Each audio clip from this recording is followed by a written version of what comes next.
What are your night shift horror stories? I hate recalling this story. I work night shift at a rehab facility. We have a protected gate with a camera looking down from above and one of those doorbell cameras. In the office, the camera monitor is on one wall and the doorbell monitor is on another. I was doing some paperwork and I saw this guy walk past, stop for a few seconds, then slowly turned around, walk back and stared up at the camera. And he kept staring. The facility is in a rough neighborhood, so I'm fairly used to folks hanging around the gate and I usually ignore it. But the way he was staring was off-putting. Like his eyes and expression were hollow and dead, almost as if he were in deep thought about something horrible. I was pretty sure he was zonked on synthetics.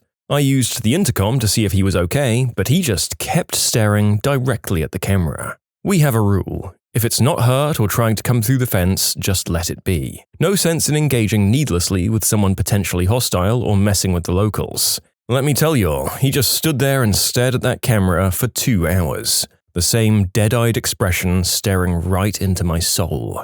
I did a round and then came back to find him gone, which to be honest only creeped me out more. I worked at a liquor store for a few years. One of the homeless guys, probably late 50s, that stood outside would ask for money, and 9 times out of 10, if they said no, he'd flash them his old wrinkly, crusty package. I had to chase him off every night so people didn't have to suffer that sight. Annoyingly, people who saw me chasing him off or threatening to call the cops often gave me dirty looks, as if I hated homeless people or treated them like trash all the time. In actuality, I was saving them from that which you cannot unsee. As a teen, I used to close down the combo gas station and truck stop that I worked at alone. My boss used to pop up out of the shadows as I was closing down the till with the backup lights on. He'd be super calm and act like it wasn't creepy at 11 p.m. when he should be at home with his family. He was even at my high school graduation. He and his wife's numbers are still in my phone. Anyway, he's currently on trial for murdering a working girl back in '94. Cold case potentially solved via DNA and modern science. Ugh. I worked a parking garage at the airport. I was cleaning the top deck and then I noticed about 100 ravens all over a truck with a tarp over the bed. I took my flashlight, expecting something awful. I noticed as I got closer the smell and the ravens taking turns going to a hole they'd torn open and then popping back out covered in gunk. Some guy had left a broke-down beater car with a couple of animal carcasses in the back to rot. No heads. I checked the logs and the damn truck had been there since November and it was April. So everything was just thawing and breaking down. I called my boss, who calls maintenance, to get a crew out there. They had the airport police come over and do an investigation to make sure there were no human remains. Some trophy hunter flew in, bought a cheap truck, caught what he wanted and left the rest for us to deal with. Didn't even bother to register or update the vehicle title, so the guy who sold it got a knock on the door from the cops. So after 5 months in a car, that was a tasty slurry you had in the back there. I imagine you couldn't tell where one animal ended and the other began. I imagine that would be the last day at work for a few people if they found that. Ugh. I used to work night shift as a care aide in an old folks' home. It was already creepy. The home was an old hospital that was converted. Some butthole kept walking around the courtyard after dark dressed as the Grim Reaper, knocking on doors. It was actually really scary. He ran off and the facility got a security guard for a few weeks. I used to work nights at a Home Depot. There was one time where for a week or so our store stayed open 24 hours. For the most part, this wasn't really a problem. Typically, nobody comes shopping for home improvement items at 2 in the morning, except for that one couple that came looking for marble countertops at 1:30 in the morning and the woman was wearing a really nice dress. Anyway, I guess there was also this one time a young lady came looking for a toilet paper roll holder a little after midnight. I'd just gotten off my first break. She was wearing jorts and one of those white with black belt stereotypical karate outfits, a gi. She was oddly specific about which roll holder to get as well. But the real story lies within the insulation. It was nearing 3 in the morning, and me and another guy were stocking insulation, as well as fixing the bays and some such maintenance. A bunch of big R30s had fallen in their bay, and while I was sorting through them, a fricking hand came out of the mess and grabbed my arm. I lost my mind enough for not only the guy I was working with to freak out, but also for my boss, who was across the store, to come and check out the commotion. Turns out a homeless drunkard had come into the store at some point, and I can only assume before the night crew showed up, he had made a nest in the insulation where he fell asleep. The guy was in bad shape too, like so far gone into whatever inebriation that we had to call the police to remove him. I was always a little more cautious around insulation after that, at least for the time the store stayed open 24 hours. Working late at an ice rink, I'm a Zamboni driver. It's a local rink with 2 sheets of ice. I get a phone call from my coworker. He's calling me on the Zamboni. It's loud, but I can clearly hear him yelling, "There's blood, a lot of blood, oh God!" And he hangs up. So I start running. I tear into his arena, and the ice is indeed covered in blood. Like, seriously, so much. Then I realized how stupid we were. Well, more him than me. When he started resurfacing the ice, a hydraulic line to his board brush blew and started spewing out red hydraulic fluid. It looked like crimson blood on the ice. I ran onto the ice and told him to pull off. He was frazzled and driving in circles. Since he lost hydraulic pressure, he couldn't pull his conditioner up when trying to get off the ice. Ruined the blade on the Zamboni, but there wasn't much else he could do. Couldn't leave it on the ice. I told him it was hydraulic fluid, not blood. But he should check for dead bodies around the rink anyway. The best part was, after he got off the ice with fear in his eyes and adrenaline pumping, he said, "Hey, can you call our boss and tell him?" "No, it's 2 a.m. It broke on you, so you have to call him. That's how it works." I watched the light die a little in his eyes. Many, many years ago, I worked at a regional radio station in the middle of fricking nowhere, Australia. I was the overnight operator. Keep the overnight playlist running, set up for the morning, do all the manual checks for the next day, and jump on the desk if anything funky happens. I spent a lot of time sitting in what was essentially a tin shed in the middle of a paddock, with my dog, shoes off, listening to 50s and 60s music and doing crossword puzzles. Except one night when the roo shooters came through.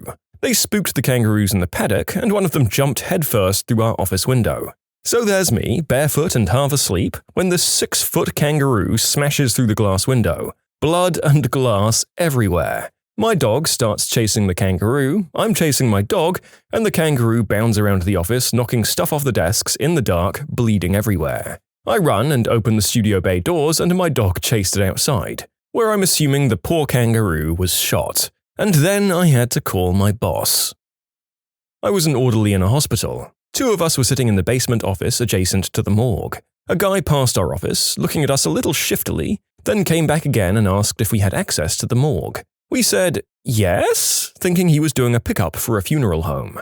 But that seemed strange given that it had just gone midnight. Nope, he wanted us to let him in and leave him alone with the bodies for an hour. We escorted him up to security. Apparently, he had tried it in the past, as security recognized him instantly. I was running the register at a 24-hour supermarket. Stock person comes running into produce, carrying a mop handle, screaming, "You motherfricker!" Out of sight, he kept yelling, "Motherfricker!" and smacking something with the mop for like 5 minutes. I was ringing up customers and freaking out because he was losing his mind, but I wasn't interested in getting involved in a murder, so I just ignored it. Later, I found out he was chasing a rat. Warning, medical gross stuff incoming. I worked in an emergency room. The worst night that comes to mind involves a patient that was bitten by a baby timber rattlesnake. He was bleeding out of every single orifice by the time he got to us. More blood than I'd ever seen before outside of the one guy who went 75 miles per hour on his motorbike into asphalt. I don't remember how many doses of crowfab we gave him, but it was the hospital's entire supply. But trying to get him stabilized, arranging the helicopter transport to a bigger and better equipped facility, all of the blood, those weren't even the worst parts. The worst part was when the patient lost control of his bowels. I will never, ever forget that smell. I spent the entire time standing by the door with a battery-powered fan and a handful of gauze pads saturated with cinnamon oil trying to reduce some of the smell. The doctor occasionally stuck her head out just so I could waft the cinnamon oil in her face. Yes, by some miracle the patient did end up surviving, and as far as I know he made a full recovery. But the blood, the smell, and just the shock of it all, yeah, never underestimate a baby timber rattlesnake. Okay, so up until now, the narrator was under the impression that if you were bitten by a rattlesnake, the poison would just sort of kill you internally, and that was that. Now after this story and a Google search, I've been faced by the unpleasant reality that if we're bit by one, we do in fact bleed from every part of the body that can bleed until we crap ourselves to death. Lovely. Many years ago, I'd briefly had a job that started at 3:30 a.m. The job itself was very boring, but the commute was wild. The world was at its weirdest in the very early morning. Road hazards haven't been completely called in yet, so one day I pulled off the freeway and discovered that the off-ramp was completely flooded, deep enough that I had no idea how my car didn't stall. But the most interesting discovery was that if law enforcement has to raid a home, they do it around 3 or 4 in the morning, because that's the best chance of everyone being peacefully asleep.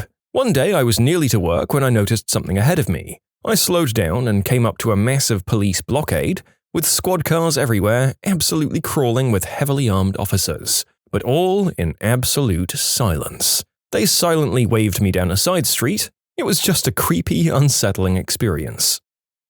I did hospital security for about 2 months. It was a small hospital out in the sticks, so we were responsible for removing patients who had passed from their rooms and transferred into the morgue freezer. We'd just brought a decedent to the morgue, and right before we were able to transfer them to the freezer, their cell phone rang. Granted, pretty tame compared to some stories, but at the time it gave us a decent fright. You can submit your own stories to be featured here on the channel. The story submission link is in the description below, and if you want to listen to some vibey music in the background, check out easymode, also linked below, and subscribe.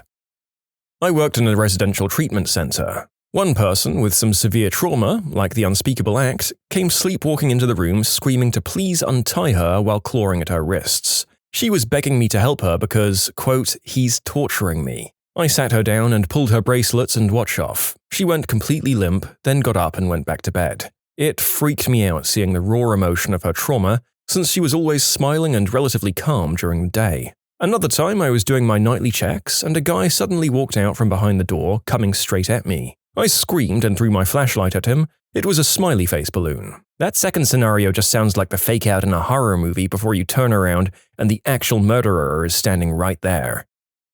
Leaving one night from work, I was followed by a log truck, and it kept going faster and faster until I was at 100 miles per hour. I pulled off as the truck blew past my car, rocking it. Thing was, there was twisty turns ahead. And then I couldn't find the truck. Nope, he wasn't experiencing brake failure. This was on an uphill, on which the route was slow and progressively uphill. I'm not on the Grapevine or 4th of July pass. I was just hauling butt. They were running bobtail. Usually, if a truck loses brakes, the driver would probably engage the engine brakes and downshift.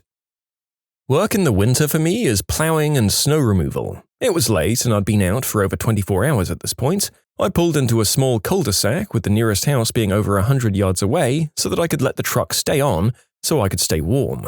6-wheel Mack things are loud. As I was nodding off, there was a very loud bang and it felt like someone then pulled on my driver's side door handle. Luckily, I always lock my truck doors. I immediately threw on every strobe, rear, headlight, and started looking around and I saw absolutely nothing. It scared the crap out of me. Needless to say, I never sleep anywhere other than a lit parking lot now.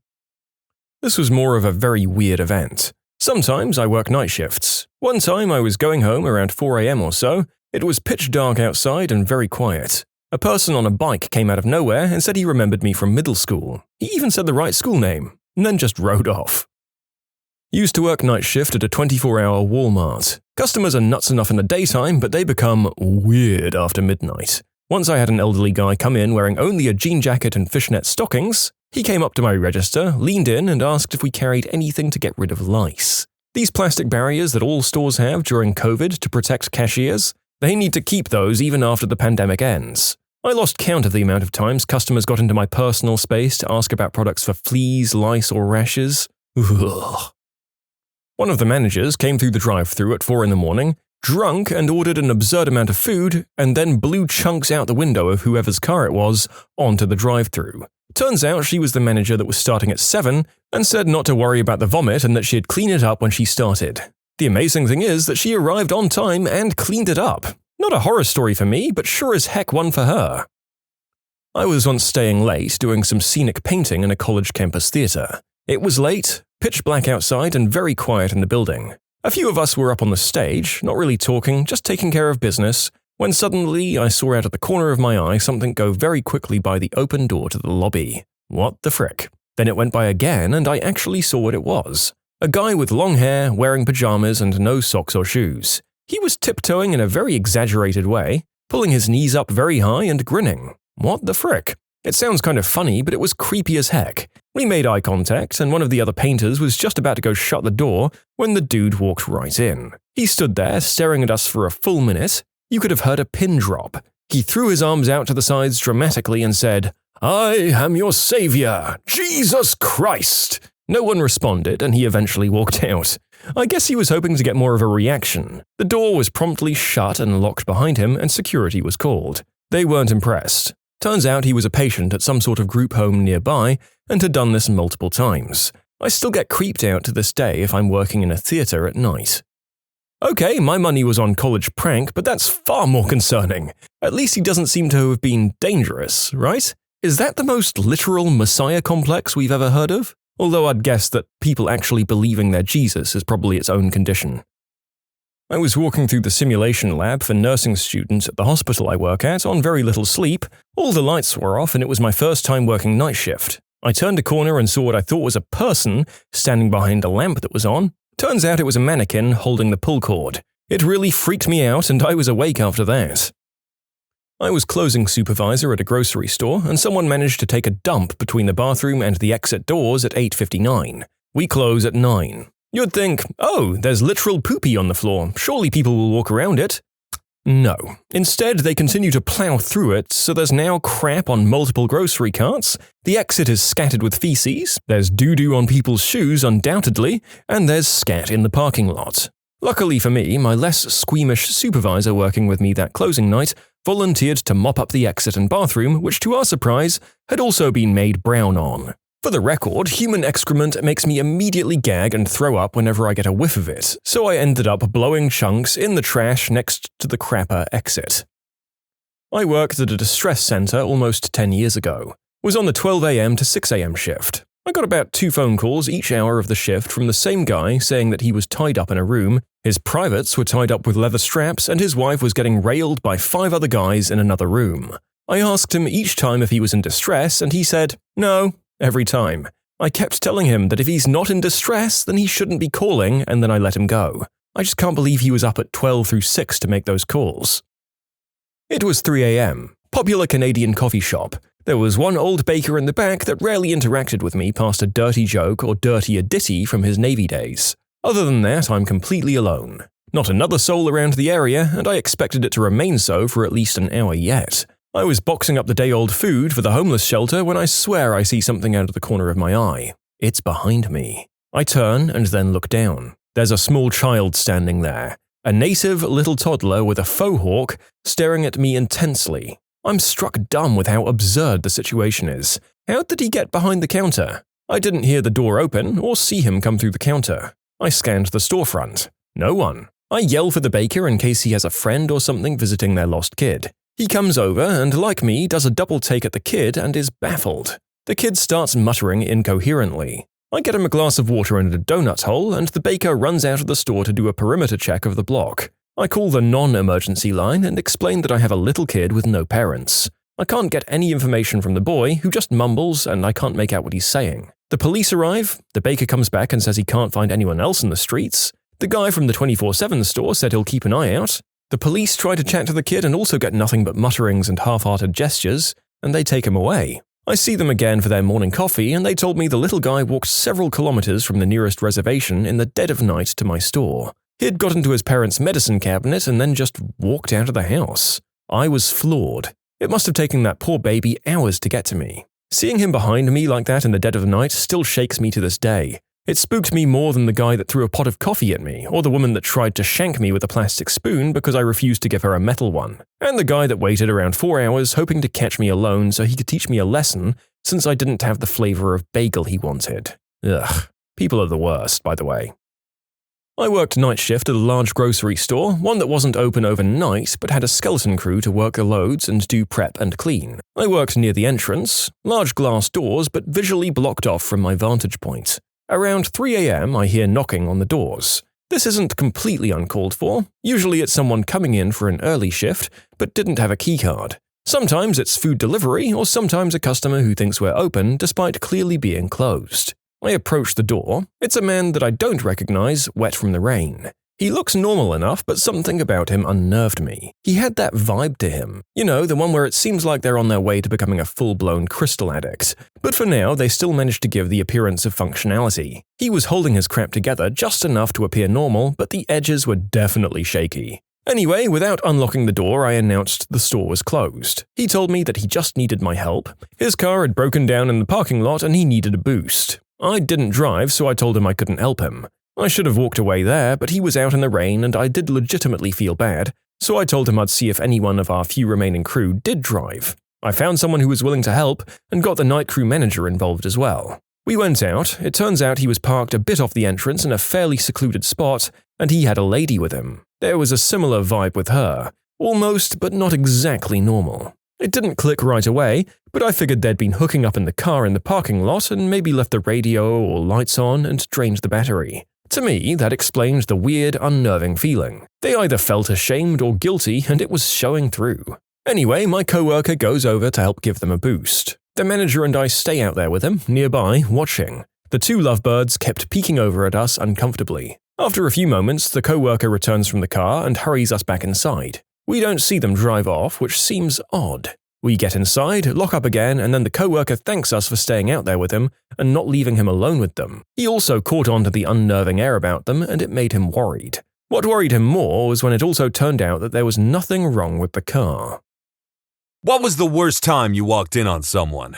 I was living with my grandparents when I was about 19 years old, and I came home early one day from work. I walked into the bathroom and saw my grandfather, who was like 80 at the time, butt naked, staring at himself in the mirror. He was smiling and shaking around his schlong. After we both made eye contact, we both said, "Oh crap," and just turned around. I'll never forget that image in my head as long as I live. Traumatizing, but not that bad. When I was 8, I walked in on my dad banging my mom's best friend in my bed. She was babysitting and he was supposed to be at work. They were loud and I went to see what the noise was. My dad screamed at me to go away, so I got out of there without actually seeing them. I told my mom when she got home, and she ended up spending the night in jail for breaking her best friend's nose. When she got home, she beat the crap out of my dad with a baseball bat. Wasn't the first or last time he cheated on her either. I got an awesome new Princess Jasmine bedding set out of it though. I just want to go on record that infidelity and abuse are a big no-no, and this kind of behavior really messed me up mentally growing up. OP asked for the worst, so I gave it and tried to be entertaining about it. And yes, the sheets were to replace the ones my dad banged on. I still stand by my statement that Princess Jasmine is awesome. Well, that's a twofer right there. First you walk in on your father cheating on your mother, and then the spousal abuse? That's pretty bad. I live in a 2-bedroom apartment with 4 guys, so it was 2 guys per room. I usually left first because of my job. One day I realized I'd forgotten some important documents and came back to get them. I opened up the door to my room and found my roommate laying naked on his bed, legs up in the air and blow-drying his balls. He later explained to me that he had some sort of jock itch and needed to keep that area moisture-free. That image is burned into my brain to this day, and on his birthday, every year, I send him a picture of a blow-dryer. Look, itches in tender places are just, hell, I don't blame the dude, but lock the door, put a note up or something. Demoisturizing balls. Knock, please. So I'm out tent camping in a state park. It's early morning, maybe 6-ish. I need the restroom down the path. I grab my shaving kit, start walking the 500 yards. About halfway, I hear a noise and look to my left, directly into the eyes of a dude hammering away at his girl doggy style inside their tent with the door open. I pause, kinda shocked. Dude waves at me. I wave back. Girl looks up. She waves. I wave back. They continue banging. I continue walking. I guess they just really wanted to be fully in touch with nature. Like if they're leaving the tent door open and everything, they wanted to be seen. I, 25F, was being towed around a house I was planning to rent a room in from Craigslist by the owner. The last bedroom door was closed, so he knocked and opened the door to reveal a husky man with headphones on, aggressively beating off. I still rented the room. I'm reminded of that meme where Hank Hill walks into the room. I freaking love King of the Hill, by the way. And he's like, "Oh, I'm sorry, I thought this was good Lord!" I didn't personally walk in, but my mom did. I was told to stay outside. I was about 15, and me and my best friend, along with my mom, went shopping, and we came home to see my brother's girlfriend's car parked in our driveway. So me and my friends were all like, "Oh, you know what they're doing," and my mom was brushing us off. She told us to wait outside and went into the house and quickly came out covering her eyes, repeating, "I saw nothing." She caught my brother and his girlfriend mid-act in the living room. My mom was mortified, and me and my friend were thrilled we were right. Doesn't matter how traumatized the mom is from seeing her little boy being a man, it just matters that you were right. A walking-in story from a party I was at when we were all about 17 to 18. A couple of hours in, everyone had turned up except one of the birthday girl's best friends. She eventually calls and says she's out at a club and can she bring the guy she's met, whose name is apparently Sketch. Half an hour later, they turn up pretty drunk. After about 15 minutes, we realize they have vanished upstairs. Birthday girl doesn't really want them fooling around in her bed, but no one wants to walk in on them either, so we send the drunkest guy up to call them down. He toddles off upstairs and then about a minute later comes back into the living room looking pale and distraught. He sits down. We ask what happened. I went upstairs and opened the door, and he was going down on her. And then he looked over at me, and I think he was a vampire. There was blood all over his mouth, so I left. Turned out they started fooling around and it became clear it was her time of the month, but Sketch decided to power on through. We accidentally sent up the one person who in a drunken haze was not mentally equipped to deal with this at all. He looked broken for the rest of the night. Can't say I blame the guy. That probably would have kind of ruined my night as well. So, this happened last semester, but I got home around 11:30 p.m. and no one was home. I'm like, alright, whatever. I go to my room, throw my stuff down and grab my water bottle. I walk into the kitchen to fill it where the front door is, small 3 BDRM apartment through the school. And in walks this girl. I'm like, what the hell is this girl doing in my house? We make eye contact. I realize it's my roommate in full drag. Fake boobs, wig, high heels, all of it. All he says is, I can explain. already having seen a lot of this kid's oddities, I just say, don't bother, you do you, man. And I just went to fill my bottle and continue to play Civ or something the rest of the night. He now occasionally just chills in drag and talks makeup and clothes with my other roommate's girlfriend. I'm riding this sitting next to this 7-foot unicycle propped against the wall. It's been an interesting year to say the least. Disgusting. Utterly debaucherous. I cannot abide by a 7-foot goddamn unicycle. 4 foot is the max that a unicycle should be. You'll break your goddamn neck riding that thing. It's just impractical. TLDR, I'm probably in a smut video online titled RA Interrupts Gay Threesome. What happens next you won't believe. I used to be a resident assistant. I was doing room inspections with my partner, RA. I had given all my residents over a week notice, taped a letter to their door alerting them that I would be coming around. Everything was going fine until we got to room 312.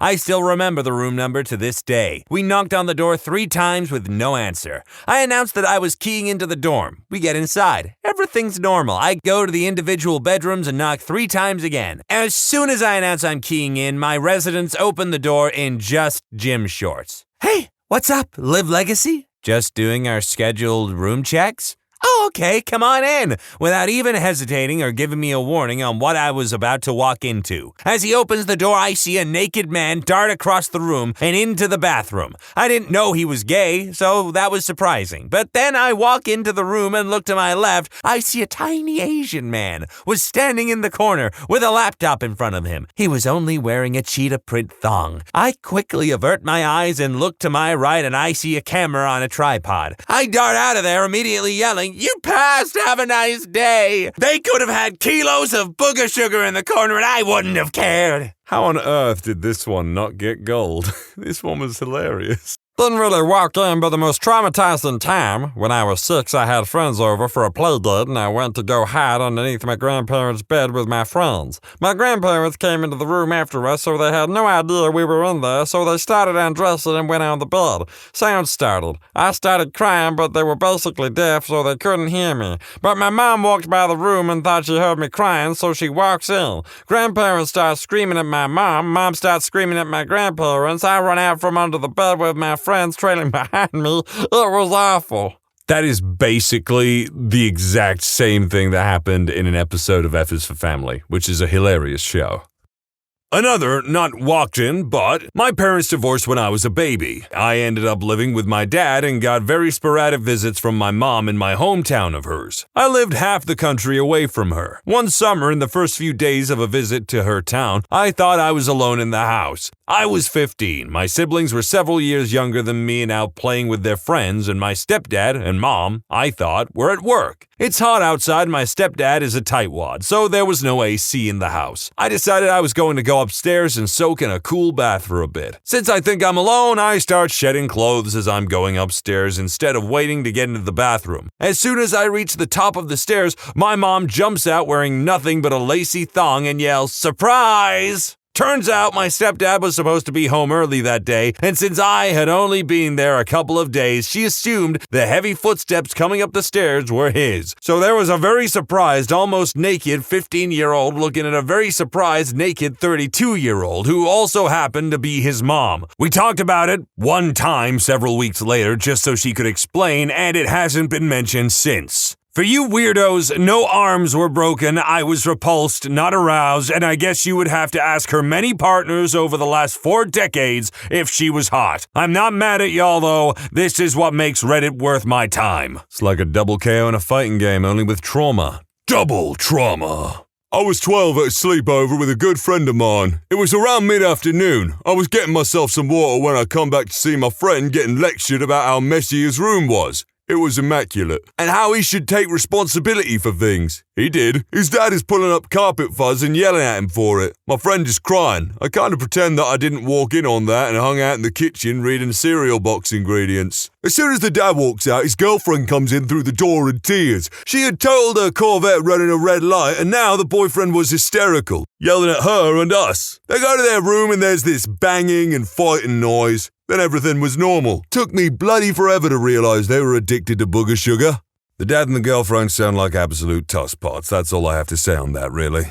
I went on a road trip with my family when I was like 13 or so. We stopped overnight at a motel and my mom asked me to fill the ice bucket with ice from the machine down the hall. I grabbed the bucket and went off to fill it up. When I got back, I had the terrible realization that I didn't remember what our room number was. Starting to panic, figured the only thing to do was to pick a door at random and hope for the best. I picked a door.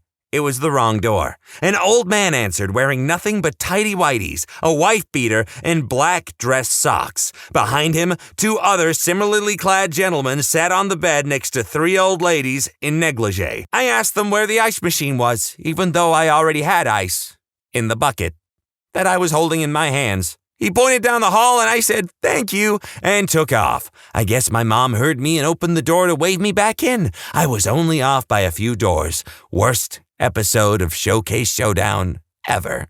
And then you have to sit there and wonder what they're doing a few doors down from you the entire time. Awful.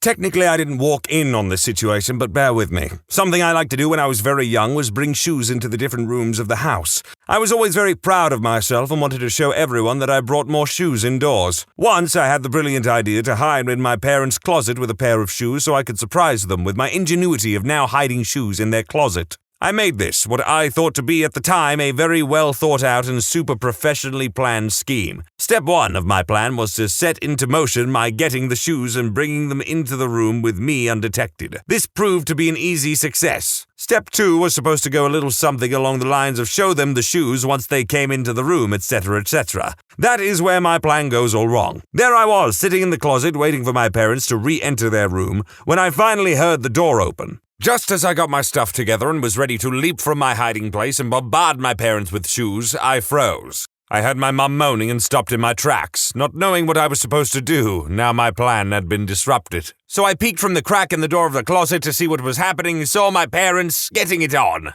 I didn't know what to do and knew that it would be more awkward for me to open the door and leave than just sit and wait for it to be over. So, logically, I sat and waited. When my parents left the room, I waited a bit before leaving the room myself and pretended it never happened. A specific individual sounds more like they're a dog with the ability to use a keyboard with a Reddit account. Probably late to the party, but I'll post anyways. I was the one walked in on. In high school, I snuck out of the house late at night to meet some friends. And let's just say I was very hungry when I got home. So I raided the kitchen pantry and took the only 2 edible things that were ready to eat. Plain tortilla chips and plain Hershey's chocolate bars. I go up to my room and start eating the chocolate and chips. Mind you, I sleep naked and it was a little warm in the house. So I'm naked on top of all the blankets, and with the state of mind I was in, I was making a pretty big mess. Crumbs and chocolate bits getting all over my chest. Well, then I pass out. Here comes the problem. I have always been hard to wake up. We're talking now I have to set 12 alarms every morning for work. So every morning my parents, Mom until this incident, would come to my room, open my door, turn on my light, say time to get up, and close the door. Turning on the light was the only way to get me out of bed. So, my poor mother comes to my room to wake 17-year-old me up, and as a 17-year-old boy who is just waking up, I was fully erect. Doors open, lights flip on, and there is her son laying like a dead starfish on his bed, chips, crumbs, and melted chocolate all over his chest with a raging boner. Not only that, but from her angle, she's staring right down the devil's alley at my taint, balls, and boner. So she screams at the top of her lungs. This scares the crap out of me, so I wake up and start screaming at the top of my lungs. Now she's kind of running in place, flapping her arms around, screaming. I'm screaming naked in horror in my bed, and my dad comes bounding over thinking something is wrong and bursts the door fully open. He yells, "Oh, what the hell?" I try to yell, "Get out!" and cover myself, but really just manage to yell, "Grrr!" as I rip the blanket up and fall off the bed to the side. Breakfast was quiet that morning. I'm going to use the Devil's Alley in the future. That was funny as hell.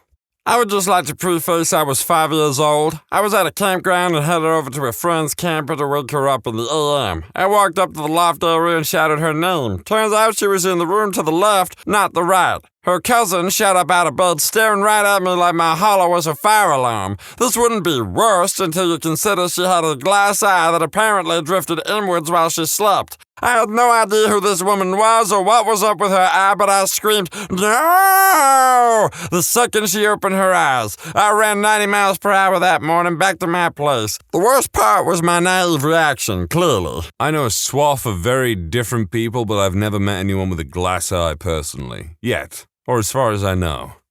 Not sure if this belongs here, but it's a nice departure from all the 18-plus related stories already posted in the comments, so here goes anyway. This happened in 2005. I was 21 years old and working my first full-time job during university vacation. One day, my boss allowed me to go home early, so I raced home excited and looking forward to an afternoon enjoying the epic summer weather. I parked my car in our garage, and as I walked through the 2 interleading doors into the kitchen, I suddenly heard the sound of footsteps running down our passage away from me towards the 3 bedrooms. I knew my 19-year-old sister was home, so I just assumed that what I'd heard was the sound of one of the many female friends she regularly had over. She was a total socialite, running away from me. I figured maybe said friend had been slightly undressed or something. I don't know, I didn't have much time to think because what happened next happened really fast. A few steps later, and I'm in the dining room from which the rest of the house fans out in 3 different directions. Then I see my parents' bedroom door at the end of the passage open up, and my sister sticks her head out and screams at me, "You mad though? Get out, there are 2 guys in the house." As she says that, she slams the door closed again. And then, sure enough, 2 black guys appear from one of the bedrooms off the passage. They're both slightly younger, maybe 19 years old and much skinnier than me. Bizarrely, my first instinct was to negotiate with them to get them to leave. I think the reason for this was that both looked as surprised to see me as I was them, and it was clear that they hadn't planned for this, so I think I figured, well, now that they'd been caught, they'd readily leave. My only thought was to get them out of the house. At this point, I still didn't know what my sister's condition was, whether she'd been hurt or anything. On my way there, I'm also trying to figure out how I'm going to open the door to let them out because I've left my house key in the kitchen where I came in, and there's no key nearby to open the locked steel security gate. Before I get the chance to even make a plan as I reach the entrance hall, suddenly both guys jump on me and stop me from going any further. I grab onto the door frame for dear life, and right about now I notice that one of them is armed with a huge knife from our kitchen. Oh crap, I think. I'm about to feel what it's like to get stabbed, but by some miracle he doesn't stab me. Now I'm screaming for help louder than I've screamed in my entire existence, hoping that I'll be loud enough for someone to hear outside the house and bring help. And in the meantime, these 2 guys are trying harder and harder to pull me off the door frame. My shirt tears in half and I sprain 3 fingers from the strain of holding onto that damn frame. Then a moment of clarity. I remember that there's a panic button linked to our armed response company right outside my parents' bedroom. I scream my sister, press the panic button, and I hope she hears me because I'm all out of ideas and all out of hope. Then I hear her shout the last thing I wanted to hear. "I can't. I'm tied up." The panic button is mounted at like shoulder height on the wall. In that moment, the most dire sense of panic and fear sets in. People say about scary moments that I nearly shat myself, and suddenly I almost understand what that means. I can feel my butthole puckering uncontrollably while I wonder what the hell is going to happen to me now that nobody is coming for help. Just as I'm giving up hope, the house alarm starts wailing. It is loud, so loud it physically hurts my ears, and the siren is mounted in the ceiling right above me and these two thugs, so it is super uncomfortable. I scream at the thugs that the police are coming. I noticed that they looked almost as afraid as I am. They let go of me and run down the passage. Turns out they left via my bedroom window. I later learned that following my scream for her to press the panic button, my sister was somehow able to sort of shimmy her way up the wall from a prone position to where she could reach the panic button. I also learned that frighteningly, thanks to recent home renovations, the wire in the room next door linking the alarm system to the phone line had been cut. So although the alarm went off, nobody was coming to help. Fortunately, the two thugs didn't know that. This whole episode must have taken no longer than maybe 2 minutes tops, but it felt like it went on for a half hour. Anyway, seconds later, there's a knock on the door. It's my friend Bruce popping over for a visit, and I'm still in such shock at that point that I can barely think straight enough to let him in. But I did, and it's lucky he was there as he went to find my sister and untied her. Fortunately, she was unharmed, although she was convinced that the two had planned to grape her and that the only thing that prevented it was my early arrival home. We immediately called the cops, who arrived very quickly along with a volunteer trauma counselor, our armed response guy, and an armada of the other security companies and agencies in the area. They are all linked to the same radio network and all assist each other very effectively. In spite of the police's genuinely best efforts, by then it was too late, and unfortunately, the two thugs were never caught. On the plus side, my folks immediately bought a new house in a much safer suburb far from that one, and within a few months, we were out of that hellhole of a suburb. And also, it forced me to take stock of my personal safety, so now I'm far more aware and I'm far more prepared should anything like that ever happen again. God forbid. I'm sure a lot of people are thinking the same thing right now. I want to hit the gym so goddamn hard right now. It's these kind of situations that you need to be prepared for. And having a home invader, two home invaders, is probably absolutely terrifying, especially when you've got family that you don't know what their condition is. Like, I can completely understand why this dude's mind just went completely blank, why he reacted the way he did. I know I'd go absolutely berserk if there was a stranger in my house, stealing my stuff, trying to hurt my family. I don't frickin' know. But then again, in the UK, you're not actually allowed to defend yourself, it seems, from people who are trying to commit violent acts against you because our laws are, well, I can't use that word, but I'll say stupid, and you can think about what I actually wanted to say. Anyway, try and stay sharp, be ready for people who try to mess you about, hurt you, whatever. Hit the gym a little bit, do a bloody boxing class or something. I did frickin' Jeet Kune Do, and frankly, this has put me in a foul mood all of a sudden. What was the biggest plot twist that happened in your life? My mom and I haven't really had a relationship for the past 5 years, for a lot of reasons. A couple of huge parts of that being my having left the religion that I was raised in and her having severe bipolar disorder that made her nearly impossible to deal with, which she refused to maintain treatment for. We have only spoken once in the last 5 years and it was awful. It was about 1.5 years ago. I drove down to California to visit her, 450 miles from me, and tried to patch things up. It ended up in a huge blowout fight and generally went as poorly as it possibly could. We never spoke again. One morning in May this year, my dad showed up at my door randomly. He and my mom had been divorced for many years and said we needed to talk. The apartment building my mom was living in had been set on fire and she didn't make it out. I still can't believe how hard it hit me. It changed me, maybe forever. The worst part was about 3 weeks ago when I was trying to remember the password to an old PayPal account. I had to have it reset and it was sent to an old email address that I haven't used in years. When I logged in, I found an email from her, sent just shortly before she died, apologizing and trying to reconnect and make amends. We had been out of contact for so long it was the last email address she had for me, but since I hadn't been using it for years, I didn't get her message until months after her death. That is exceedingly tragic, and I just feel like even if you don't see eye to eye, you need to have some method of communication and keep each other up to date on how to get to each other, at least if there is some kind of emergency in your lives. Wife was pregnant with our third and last planned child. We ended up in ER as she was miscarrying. The nurse cried because the fetus was not viable, so there was nothing to be done. It was horrible. One of the first times I felt completely helpless as an adult. Well, turns out the miscarry was actually her body making room for twins. The girls are now 5. Went from losing 1 to gaining 2. I apologize for poor phrasing. I typed it late on mobile. Let me clear up some things. The couple previous ultrasounds only showed a single baby. There was only a single heartbeat. The miscarry symptoms, horrible cramping, pressure, blood loss, was her body preparing for twins. We did not lose a baby. We were told we were losing it by doctors and had accepted that. The position of fetus B was in a dangerous location that would make overall development and C-section very dangerous. We were told the second time that we'd more than likely lose a baby. My wife Grace was put on respite and went on to carry the twins to full term. The unlikely twin is named Grace. Smiley face. That certainly started off rocky, but turned out all right in the end, thank goodness. I was transferred to a division. Within a few months, my new supervisor and I hated each other. She was incompetent and I spoke up when she screwed up. She made my life hell and finally decided to give me a job that she thought would make me quit. I packed up my stuff in a box and asked for help moving to my new desk. She said she didn't have anyone to spare. I was carrying my box and didn't see a spill on the floor, ironically just outside her office. I slipped, fell, and broke my knee. I am on permanent disability, very legitimately received a huge settlement, lifetime health care, retired early. She was demoted, then fired partially due to the way she handled my case. This all happened a few years ago. Recently, when my husband and I were grocery shopping, I saw her in the store. I didn't want to see her, but my husband caught her eye and gave her a big thumbs up. She looked angry. That sounds like a happy ending, but the fact that they're on disability for the rest of their life after breaking their knee and stuff, I would be utterly and unfathomably miserable if I could not move properly. I love being able to move. I like going out on sunny day strolls and riding my bike and stuff. The money might help, yeah, but I just appreciate my ability to move and stuff, personally. I met a girl through Plenty of Fish and dated her for a year. She lived 6 minutes up the street from me, so we saw each other quite often.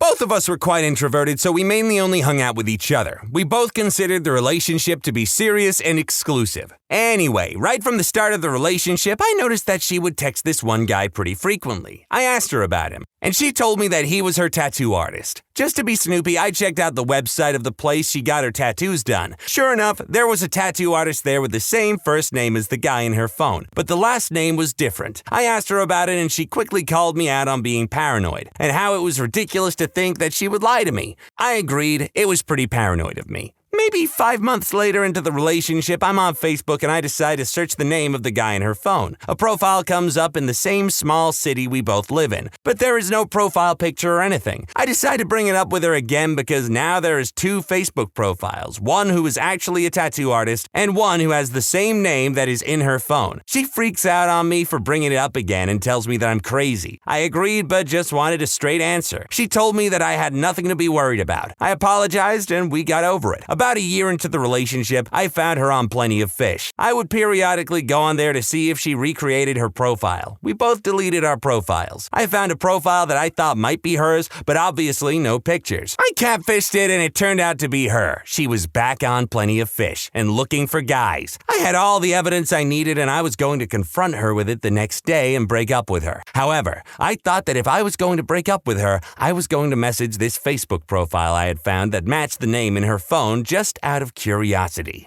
Plot twist. I message the guy. He gets back to me immediately. We converse and it turns out that he is her boyfriend. I had been her second boyfriend the entire time. She met him 2 months before she met me. She bounced back between me and him for an entire year. Neither me or him knew about each other. He saw my name in her phone once and she said that I was her tattoo artist. Every time I ever called her out, I was right. Every time she was gone mysteriously at night, she was with him. Every time she said she was hanging out with a friend of hers, she was with him. She doesn't actually have any friends. It was always him. Anyway, we both broke up with her the next morning and met the next day to have a beer. Haven't spoken with him since. While I find behavior like this somewhat reprehensible, I must say it is rather impressive she kept this charade going for over a year. But I will also say that this person sounds like a naturally paranoid individual, but they were absolutely on point.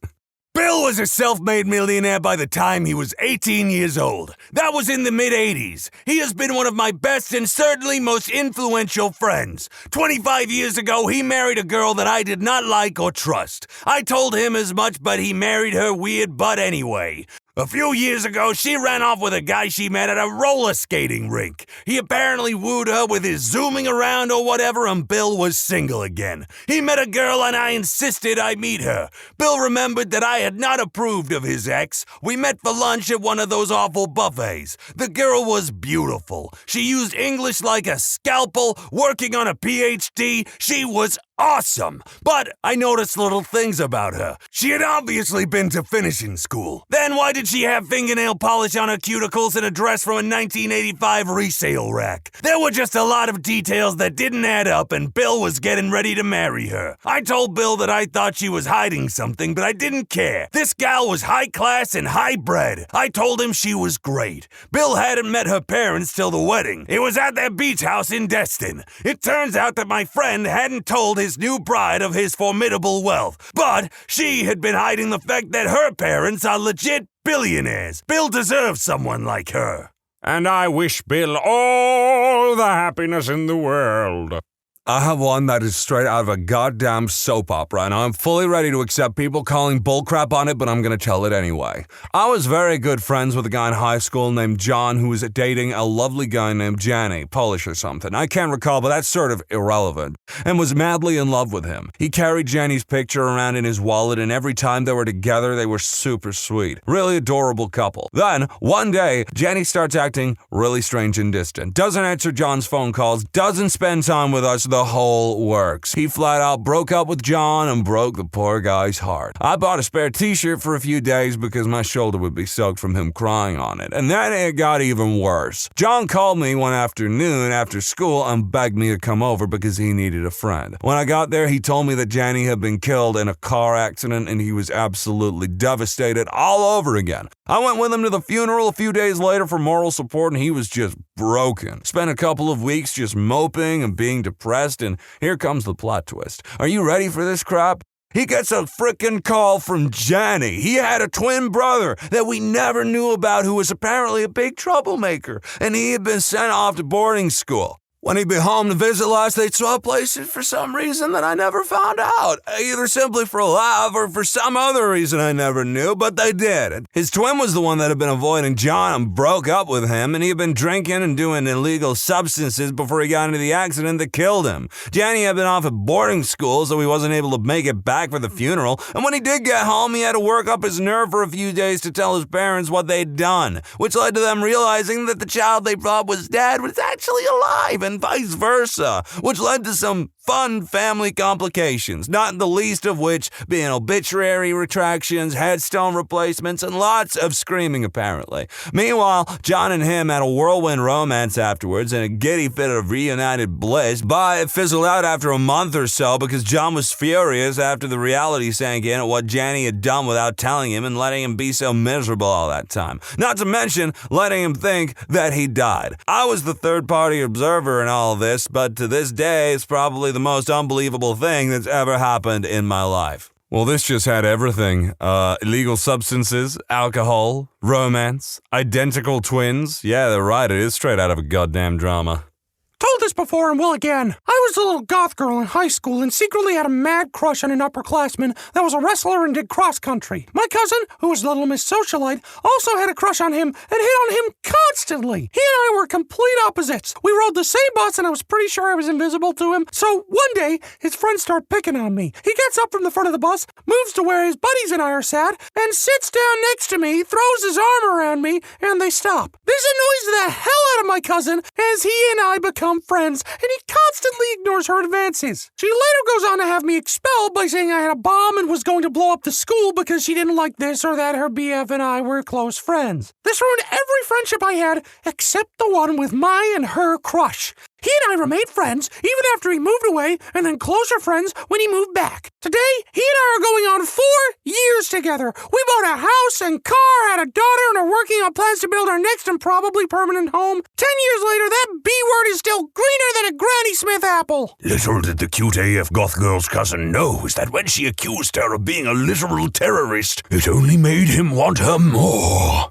Had a child with a woman I didn't love. Gave up my entire life to move states to try and give it a go. became depressed and made the decision to move back home after realizing it just wasn't working. She filed for child support and thus began the gauntlet of her parents reminding me of how I abandoned my son and family and that I was a piece of crap. Ex wouldn't let me talk to my son unless I paid child support plus additional expenses, which I did, because what did I know about being a father at 23? Still made monthly drives to see my son because I loved him. She became increasingly addicted to illegal substances and moved my son from state to state, turning to family members she could leech from. Parents told me I would never see my son again because I don't deserve him. I sued for sole custody, and I'm currently owed $60,000 in back child support and lawyer fees. She's been held in contempt 4 times, and we have a compliance hearing coming up on the 10th. She doesn't attempt to speak to my son, now 6. He wasn't yet 4 the last time they spoke, and current girlfriend of 5 years is referred to as Mom. You know, good for this guy. Seems to have gone through a lot of personal suffering. I'm well chuffed that he persevered and now happier than ever. Hell yeah. I worked in morning radio and I was also an accomplished bowler. One day I mentioned something about a high score I had and a listener called in and challenged me because he had just bowled a perfect game the week before. We worked out the details, and since we had the same first name, I said the loser has to legally change their name for 1 year to whatever the winner wants. We had an attorney ready to donate time for the paperwork. The guy refused to agree to those terms. He was up for anything but wouldn't do the legal name change. So we decided that the loser gets a tattoo of the winner's choosing. My idea was better, but I digress. So the challenge was set. 1 game the next day for the tattoo. Our studio was next to a bowling alley, so we were able to set it up so that we started in the studio in the first hour of the show, bowled in the second hour, and got the tattoo in the third hour. I designed my tattoo and got it to an artist. She made a stencil so she could tattoo fast and make for better radio. I threw the first 9 strikes in a row. He missed a spare in the first. I didn't even finish the game. I would have had somewhere between a 269 and a perfect game. He couldn't even score higher than 200. So we go and get the tattoo on this guy like 10 minutes after I embarrassed him on live radio. The tattoo is me writing Falcor. I green screened myself in the Atreyu pose and photoshopped me into the actual movie poster. The artist had a perfect stencil made. The tattoo is finished and the detail is unbelievable. We all have a great laugh and I only see this guy one other time in my life. Plot twist. The last I heard, he was in jail for graping minus the G a 13-year-old. His second grape conviction. He couldn't legally change his name because he was a registered sex offender. So there is a child grapist in prison somewhere with a tattoo of me writing Falcor on his bicep. I'm the only person in the world with that story. That may very well be true. You may be the only person in the world with that story, but I believe the world is an incredibly large place with some overlap and reoccurring events, so maybe not. When I was around 8, I was diagnosed with muscular dystrophy and some severe heart issues. Everyone kind of just assumed I would die any day after that. Well, come 8 years later, I was still here and my doctor pretty much gave up on figuring out what is wrong with me, so my parents decided to get a second opinion. We went to Mayo Clinic and I was easily diagnosed with postural orthostatic tachycardia syndrome, something that is easily treated through exercise. In my case, post varies a lot and can be much more difficult to fight for others. The opposite of what my doctors told me to do. After that, I was just like, crap, now I have to plan my future. See, this is a real plot twist, because some people in this, I swear, have taken the idea and gone, oh, my life taking a very sudden and extreme change is a plot twist. No, this is a plot twist. A good one at that.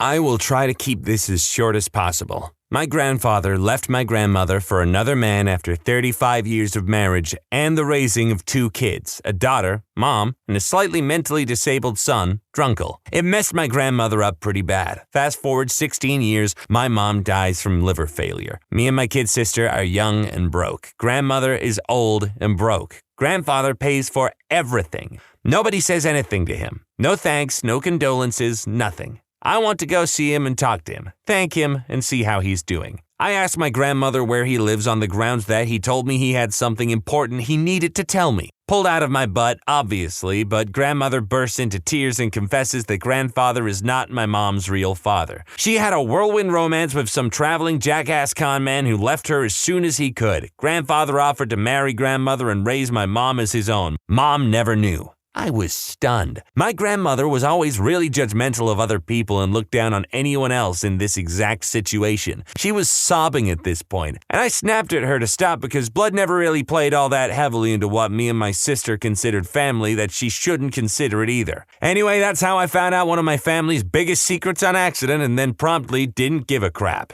Neat plot twist, though. People really enjoy the phrase whirlwind romance in this topic. TLDR, big misunderstanding leads to big love. I'll share my grandma's, one of my favorites. As a young woman, she worked at a humble bakery in a small town in Australia. American soldiers were stationed in her town as they readied for deployment in the Pacific War of World War II. One day, a soldier from New York City came in and tried to order something not on the menu. His accent was very thick and she, being a Scottish immigrant, could not understand him. She was very embarrassed, but kept trying to assist him. After a couple minutes like this, the soldier got very impatient and started cussing and insulting my grandmother, the bakery, the town, etc. Well, my grandmother, a proud woman of small stature but surprising strength, came around the counter and punched that man hard in the chest. I'm told she broke one of his ribs, but that seems extreme. She definitely knocked him over. Fellow soldier lifted the stunned soldier off the ground and back to the base where they told their CO the story. The CO panicked about ruining relations with the town and pointed to the nearest man. He asked where he was from. Illinois, and hearing no action, sent him back to the bakery to apologize on behalf of the army. The man did a wonderful job and made a good impression and went back to that town after the war, and he married my grandma, and they lived happily ever after. They eventually moved back to the States, but she refused to ever visit New York City. Ah, Americans, never will they understand not to mess with a bonny little Scottish lady. That's a sweet story, though.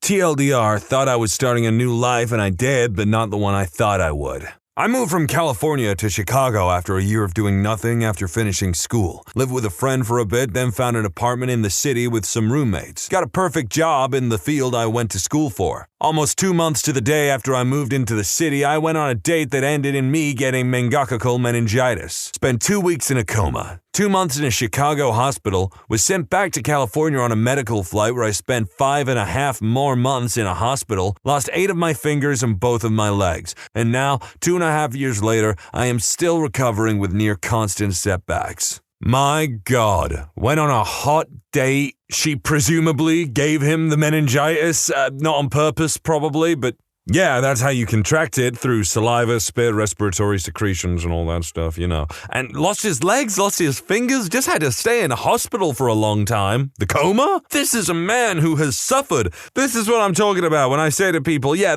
you can be plucked from existence or anything can happen to you at any time. Gah! I never really knew my father growing up. Sadly, he lived right next door for most of my adolescent life. There is exactly one time I remember him acknowledging me. I was standing on my front porch and he was going up the steps and into his. I was a kid. I waved, he waved back. That is the only contact I remember with my father as a child. Still though, I've always wondered about him. It hasn't really ever been about anger or anything, but more so why he chose not to want me. I've wondered about him for over 15 years. Way back in the day, they released a bike called the Sonic 6. It was a glorified Huffy with a big blue shield on the front and a gear stick in the dead center to change gears. I got it for my birthday, and of course, I was ecstatic. That thing was so cool. As luck would have it, as I was riding with a friend, a guy walking past me the opposite way cold-cocked me and knocked me straight off the bike. I got sucker punched like you wouldn't believe. The dude was huge, like obese huge. I was a kid. How powerful was I? The guy simply jumped on my brand new bike, told me to stay down and pedaled off. I chased him, but I didn't get very far. He was gone in a flash. 15 years later, I learned that my real father had paid that guy to beat me up and steal my bike as a revenge tactic against my mother. I mean, what kind of person does that? What kind of father does that? Sad, really. Another tad bit I wanted to throw in. I mentioned how the dude decked me and just rode off with the bike. Multiple sources had confirmed that he had actually paid the dude to beat the crap out of me. Like hit me while I'm about out for the count type of thing. The guy used to hang out with his friend right across the street. A few weeks after my bike was stolen, they started riding it up and down the street in front of me. Except they had broken off the left-hand side of the handlebars. I remember the shield used to flap back and forth as they went flying down the street on it. How is that for some bullcrap? What a despicable, vindictive individual to pay someone to beat up your son and steal his bike because you don't like the mom. What? What's their father's name? Stan Smith? Does he work for the CIA? Because that's the kind of thing that he would do. Well, maybe not actually, because Stan Smith would probably do it himself. What's the most fitting case of vigilante justice you've ever heard of? The man's name was Ken Rex McElroy. He terrorized a small town he lived in for years. He was accused of regularly stealing from his neighbors, stuff like livestock, gasoline, and antiques, robbery, harassing, assaulting, raping women, 2 as young as 12, destroying property, including burning down his wife's parents' house when she tried to leave him, assault, including shooting at least 2 people. He was charged with various crimes at least 3 times a year, but he had an incredible lawyer. Man was only ever charged with anything once. He used to intimidate witnesses against him by following them or parking outside their homes and watch them until they were too scared to testify against him. That one time he was charged, by the way, he shot a grocer in the neck with a scatter shooty bang bang. For that he was given a charge of 2nd-degree assault. Max 2-year sentence. But he appealed, of course, and got out on bail. So he goes into a bar and loudly threatens to murder said grocer who survived the shooting to the neck, by the way. All that did was get his trial pushed back. Anywho, the town had a meeting. Then a big group of them went to the bar where Ken liked to drink and shot him in the goddamn head. I have actually been aware of the Kevin Rex McElroy story for a really long time. I watched Count Dankula's Mad Lads video on it, and honestly, a lot of his Mad Lads videos are so fun and interesting to watch. But this raises an interesting question of if there is a general menace to society going about doing things on repeat and the police, the justice system, what have you, aren't doing their job, should the general populace just put up with it? I mean, I should hope this isn't a controversial statement to make, but I really have zero respect, tolerance, or sympathy for rapists, murderers, or anything of that ilk, to be honest. And if an individual does come along and this person decides to fool around and find out and that person does something about it when no one else did, when the police didn't bother, when the justice system did not do what it's supposed to do, then frankly, life moves on. Another case, Yaku Yadav. To quote the Wikipedia article, he was an Indian gangster, robber, home invader, kidnapper, serial rapist minus the G, extortionist, and serial killer. He terrorized a poor slum to the point nearly every single woman in this community had been assaulted by him, and the daughters were just kept inside. He never got in trouble, though, because he bribed the police and only targeted Dalits. Basically, the untouchable caste in India. Seriously, the list of crimes is horrifying, just skimming the article. It all came to a head when he turned his attention on a young woman who was studying to go to college and help the community. She stood up to him, and it ended with her threatening to blow up her house if they broke in. She called the police during the standoff, but they never came. That was the last straw for the neighbors.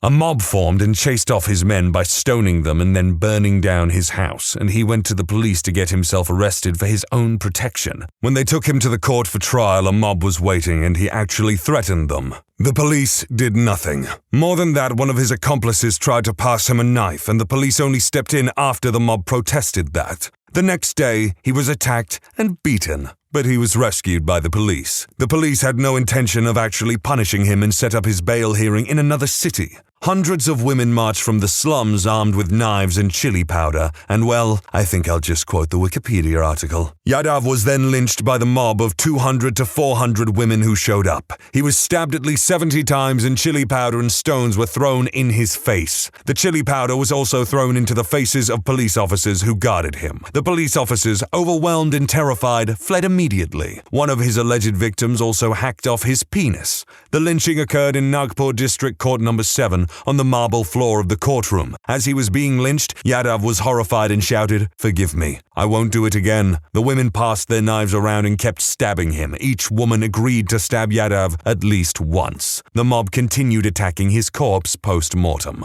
Yep, one of the most brutal lynchings ever. If you think it wasn't justified, I'll quote one more part from the Wikipedia article about his arrival at the court, which I think sums up his character quite well. Yadav walked in and was confident and unrepentant. At about 2:30 to 3 p.m. when Yadav appeared, he saw a woman he had assaulted. Yadav mocked her, called her a prostitute, and said he would do it to her again. The police laughed. Even when faced with a mob of his victims, he was still mocking them.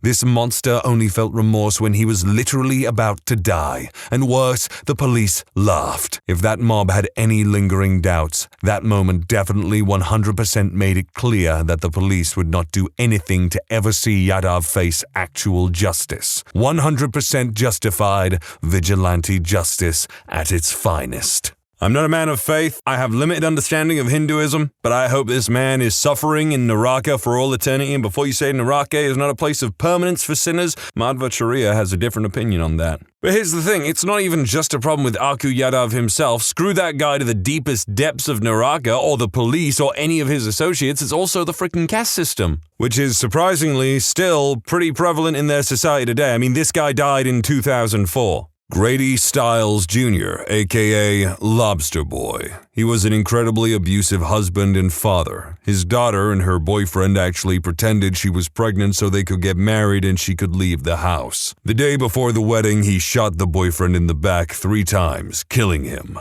He actually confessed at the trial and was found guilty of 3rd-degree murder. However, the jail wasn't equipped to deal with his condition. He required a wheelchair due to his condition, and so he was instead sentenced to 15 years probation. He went back to being an abusive monster to his family, but it was even worse than before. He regularly reminded them he got away with murder once and he could do it again. Somehow, he convinced his first wife to remarry him during this time, which I'd say was the worst mistake she ever made. In the end, his stepson and possibly his wife, though they all claim she had nothing to do with it, hired a fellow circus performer to murder him because his entire family believed he would murder her. I'm not exaggerating. In interviews for the ID show I saw about the case, every family member made it clear that if he lived, he most likely would have killed her at some point. It wasn't a matter of if, but when. His death is one of the only murders outside of self-defense that I think is 100% justified, because the justice system already failed once. He might have been sentenced and found guilty, but they just put him on probation and house arrest. He literally got away with murder. If he'd just gone to jail the first time, then his family wouldn't be so screwed up now. I feel so bad for the stepson. He just wanted to protect his mom, and now he'll be in jail for the rest of his life. I think that's one of the worst parts of this case. His wife, stepson, and the hired killer all got longer sentences than Stiles' probation. That man never spent a day in jail for cold-blooded murder, and yet his wife and stepson are likely to rot in there for trying to protect themselves from him. I'm going to say this hits very close to home, so I'm going to make this brief. Lobster Boy, you're a despicable piece of crap. I'd call you something else, but I'm not allowed to, or else I'll get a smack on the bum-bum by the producers. In my hometown, we had a drunk named T. He was in his 60s when this happened. T was slightly mentally handicapped and always walked home from the bar. One night, a group of teenagers grabbed him and beat him with a crowbar. Miraculously, T lived. Once the names got out of who did the crime, they all got out because they were 16 with probation. A group of guys, most of them over 6 foot and big, found the boys one by one and beat the living tar out of them. Then many of us in town donated and paid all T's medical bills off, and the money raised paid for him to live in a nice apartment the rest of his life. So I understand to some degree why young children and teenagers are defended or protected from the consequences of their own actions by the law, but in this case, beating a man with a crowbar in the street is nothing but savagery. Screw them kids. Otherwise, though, I'm glad that this actually had a happy ending rather than just getting revenge, because revenge is cool. Revenge is rad. Don't let The Last of Us 2 tell you otherwise. Revenge is the sickest thing you can ever achieve.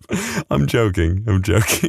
Hands up anybody who has heard of the Derlavanga Brigade. This was a Nazi unit recruited from convicts and guys released from asylums and was so brutal that even other Nazis were disgusted by their atrocities. Their particular forte was massacring defenseless Slavic civilians, including murdering an entire kindergarten full of kids with bayonets. Evil Schweißkerl, to say the least. Their leader was a convicted rapist, sadist, and all-round unstable thug, Oskar Derlavanga. After the war, he was captured by the French and imprisoned, where he reportedly died of war wounds. What is more likely is that some payback happened. Remember how Derlavanga loved slaughtering Slavs? Derlavanga's guards happened to be Polish. I suspect this choice of guards was entirely deliberate. The result was that Derlavanger got beaten to death. I have nothing to say except they are an actual factual Nazi and I don't really care or feel bad about anything that happens to them. This is nowhere near the severity of most of these stories, but since it was close to home, when my daughter was in high school, she was tall and very attractive. She got a lot of attention from boys. One in particular was a jerk. Scott would not leave or take no for an answer. He would harass her because she had no interest in him. But she is very independent and never complained to us. She has always taken care of her own business. One day between classes, she stopped to get a drink of water. She stood there for a minute chatting with her friends, and Scott, showing off for his idiot pals, slid on his back behind my daughter so he could take a look up her dress. When my daughter looked down, Scott starts saying something like, "She's wearing pretty pink panties today." My daughter, a star on the soccer team, kicked Scott very hard in the ribs. That evening I get a call from a man I have met, Scott's dad. They are in the ER. Scott has 2 broken ribs. I had no idea how this related to me. Then he told me that Scott told me that my daughter did this to him. I was expecting him to say he was going to sue me or something, but what he said was, I questioned Scott as to what he did to get kicked and how he was in such a position. I found out why your daughter kicked him, and she should have kicked him a few more times. I will have him apologize in writing, and furthermore, he will be grounded, I say grounded, until the end of school. But if you will, apologize to your daughter for me. Of course, my wife and I had a talk with her, relayed the message, and told her not to withhold good news. I have a lot of respect for a dad who did the right thing. I would bet that Scott turned out to be a better man. I certainly hope so as well that Scott turned out to be a better person. I know quite a few people who gave people, and even myself, a lot of crap in high school, and there'd be fights, insults would be tossed about and whatnot. And as a matter of fact, one of them that I know who I really, really disliked for a long time, was a snotty little brat for most of his life, has actually grown up to be a fairly respectable individual. TLDR, father gets ultimate revenge on a pedophile who'd raped his son and got away with it in court. Sorry this is long, but it requires an intro of some sort. Years ago, I remember my family watching Phil Donahue. Y'all remember him, right? He kind of set the standard for talk shows and doing it in an investigative manner. But he had standards and wouldn't allow a Jerry Springer-like atmosphere. He'd present something or someone with controversial ideas or ideologies, or have people famous because this or that happened, or the subject of sensationalist news stories, human interest stories, all sorts of things that he thoroughly educated people about. Then he'd let his audience have the floor to ask questions freely. Anyway, one episode was a man about 40s or so. He'd just been, I think, either acquitted or done some time. I don't remember that part. But he had a son that was raped by a pedophile, and his son had been forced to testify in court at maybe age 9 or 10 and had to give extremely horrible and graphic testimony retelling of what the man had done to him, to the point he got sick on the stand and began vomiting. It was obviously horrendous to have been forced to watch, being the boy's father and mother. Well, the pedo got a not guilty verdict for a lack of physical evidence, regardless of what the little boy had said on the stand, something that happens all too often. So the father, who was a religious man, and I think they were from Texas, if I'm not mistaken, broke into the pedo's home and basically, I guess, held him at shooty bang bang point and told him, "You and I are going to pray." He told the pedophile, "Yes, you and I are going to pray. You are going to ask God for forgiveness for what you did to my son, and I am going to ask him for forgiveness for what I am about to do to you," and blew his brains out. I was not very old myself, maybe 12 when I saw that episode, and it totally galvanized me, and I loved that show till it went off the air. Hoo-wee! You're gonna ask God for forgiveness, and I'm gonna ask him to forgive me for what I'm about to do to you. That is some action movie stuff, man. Say what you want about Texas, say what you want about Texan boys, but, oh man, when they want revenge, they get it.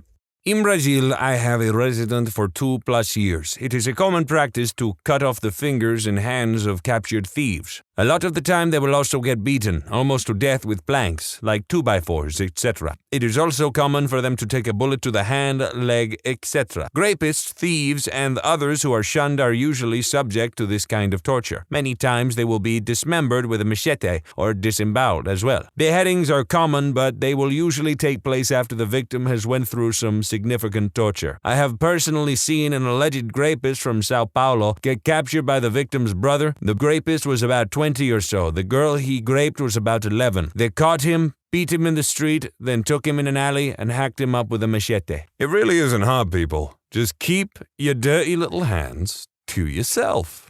I arrived to install some security and surveillance devices at a home in Phoenix several years ago and got the story straight from Brian Danielson. For those of you, like I was, that have no idea who this is, he goes by the stage name of Daniel Bryan and is/was a wrestler with the WWE and a one-time champion. I'll link the story, but it seems to have left out some of the best details that were relayed to me. Story goes that he and his wife arrive home. His wife goes to the carport door to enter the house and locks eyes with someone in the house. She sees the man and another drop whatever they are holding and bolt out of the back door towards the alley that runs behind the house. Brian takes off running after them, vaults the fence in the backyard and sees the two men running in the opposite direction away from the house. He decides to chase one guy over the other. Not sure what helped decide that. He chases the guy for about a block as the guy had a good lead on him. He catches the guy in the front of someone's house and puts him in a headlock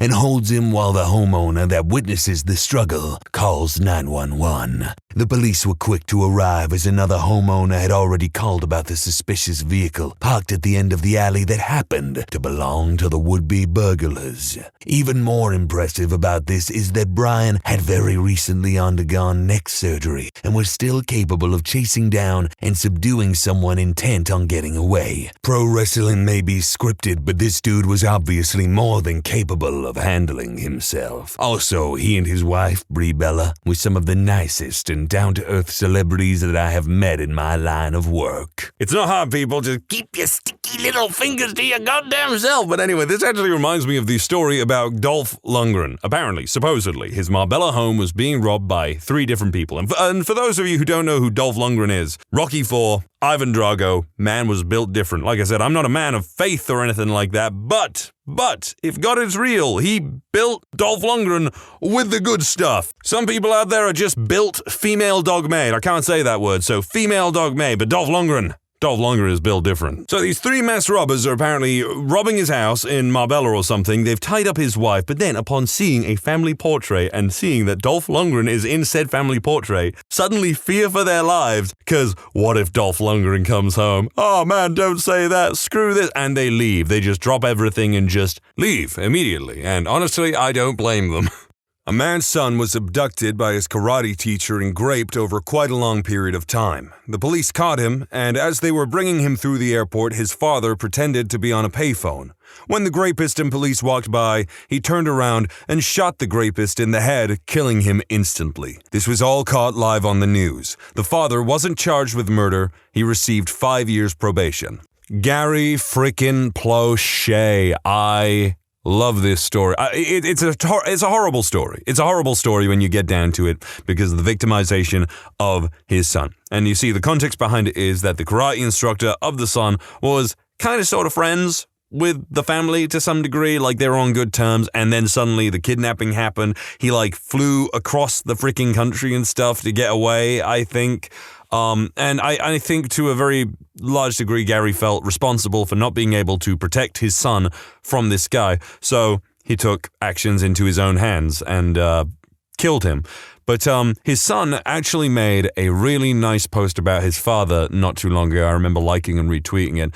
It went something along the lines of, a lot of people know his father for this thing, obviously, but here's what I knew my father as. He was a kind, gentle man, and there was a nice picture of him painting Easter eggs and stuff, I think.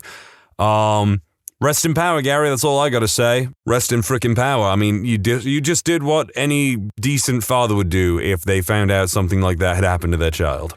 Marvin Heemeyer, a.k.a.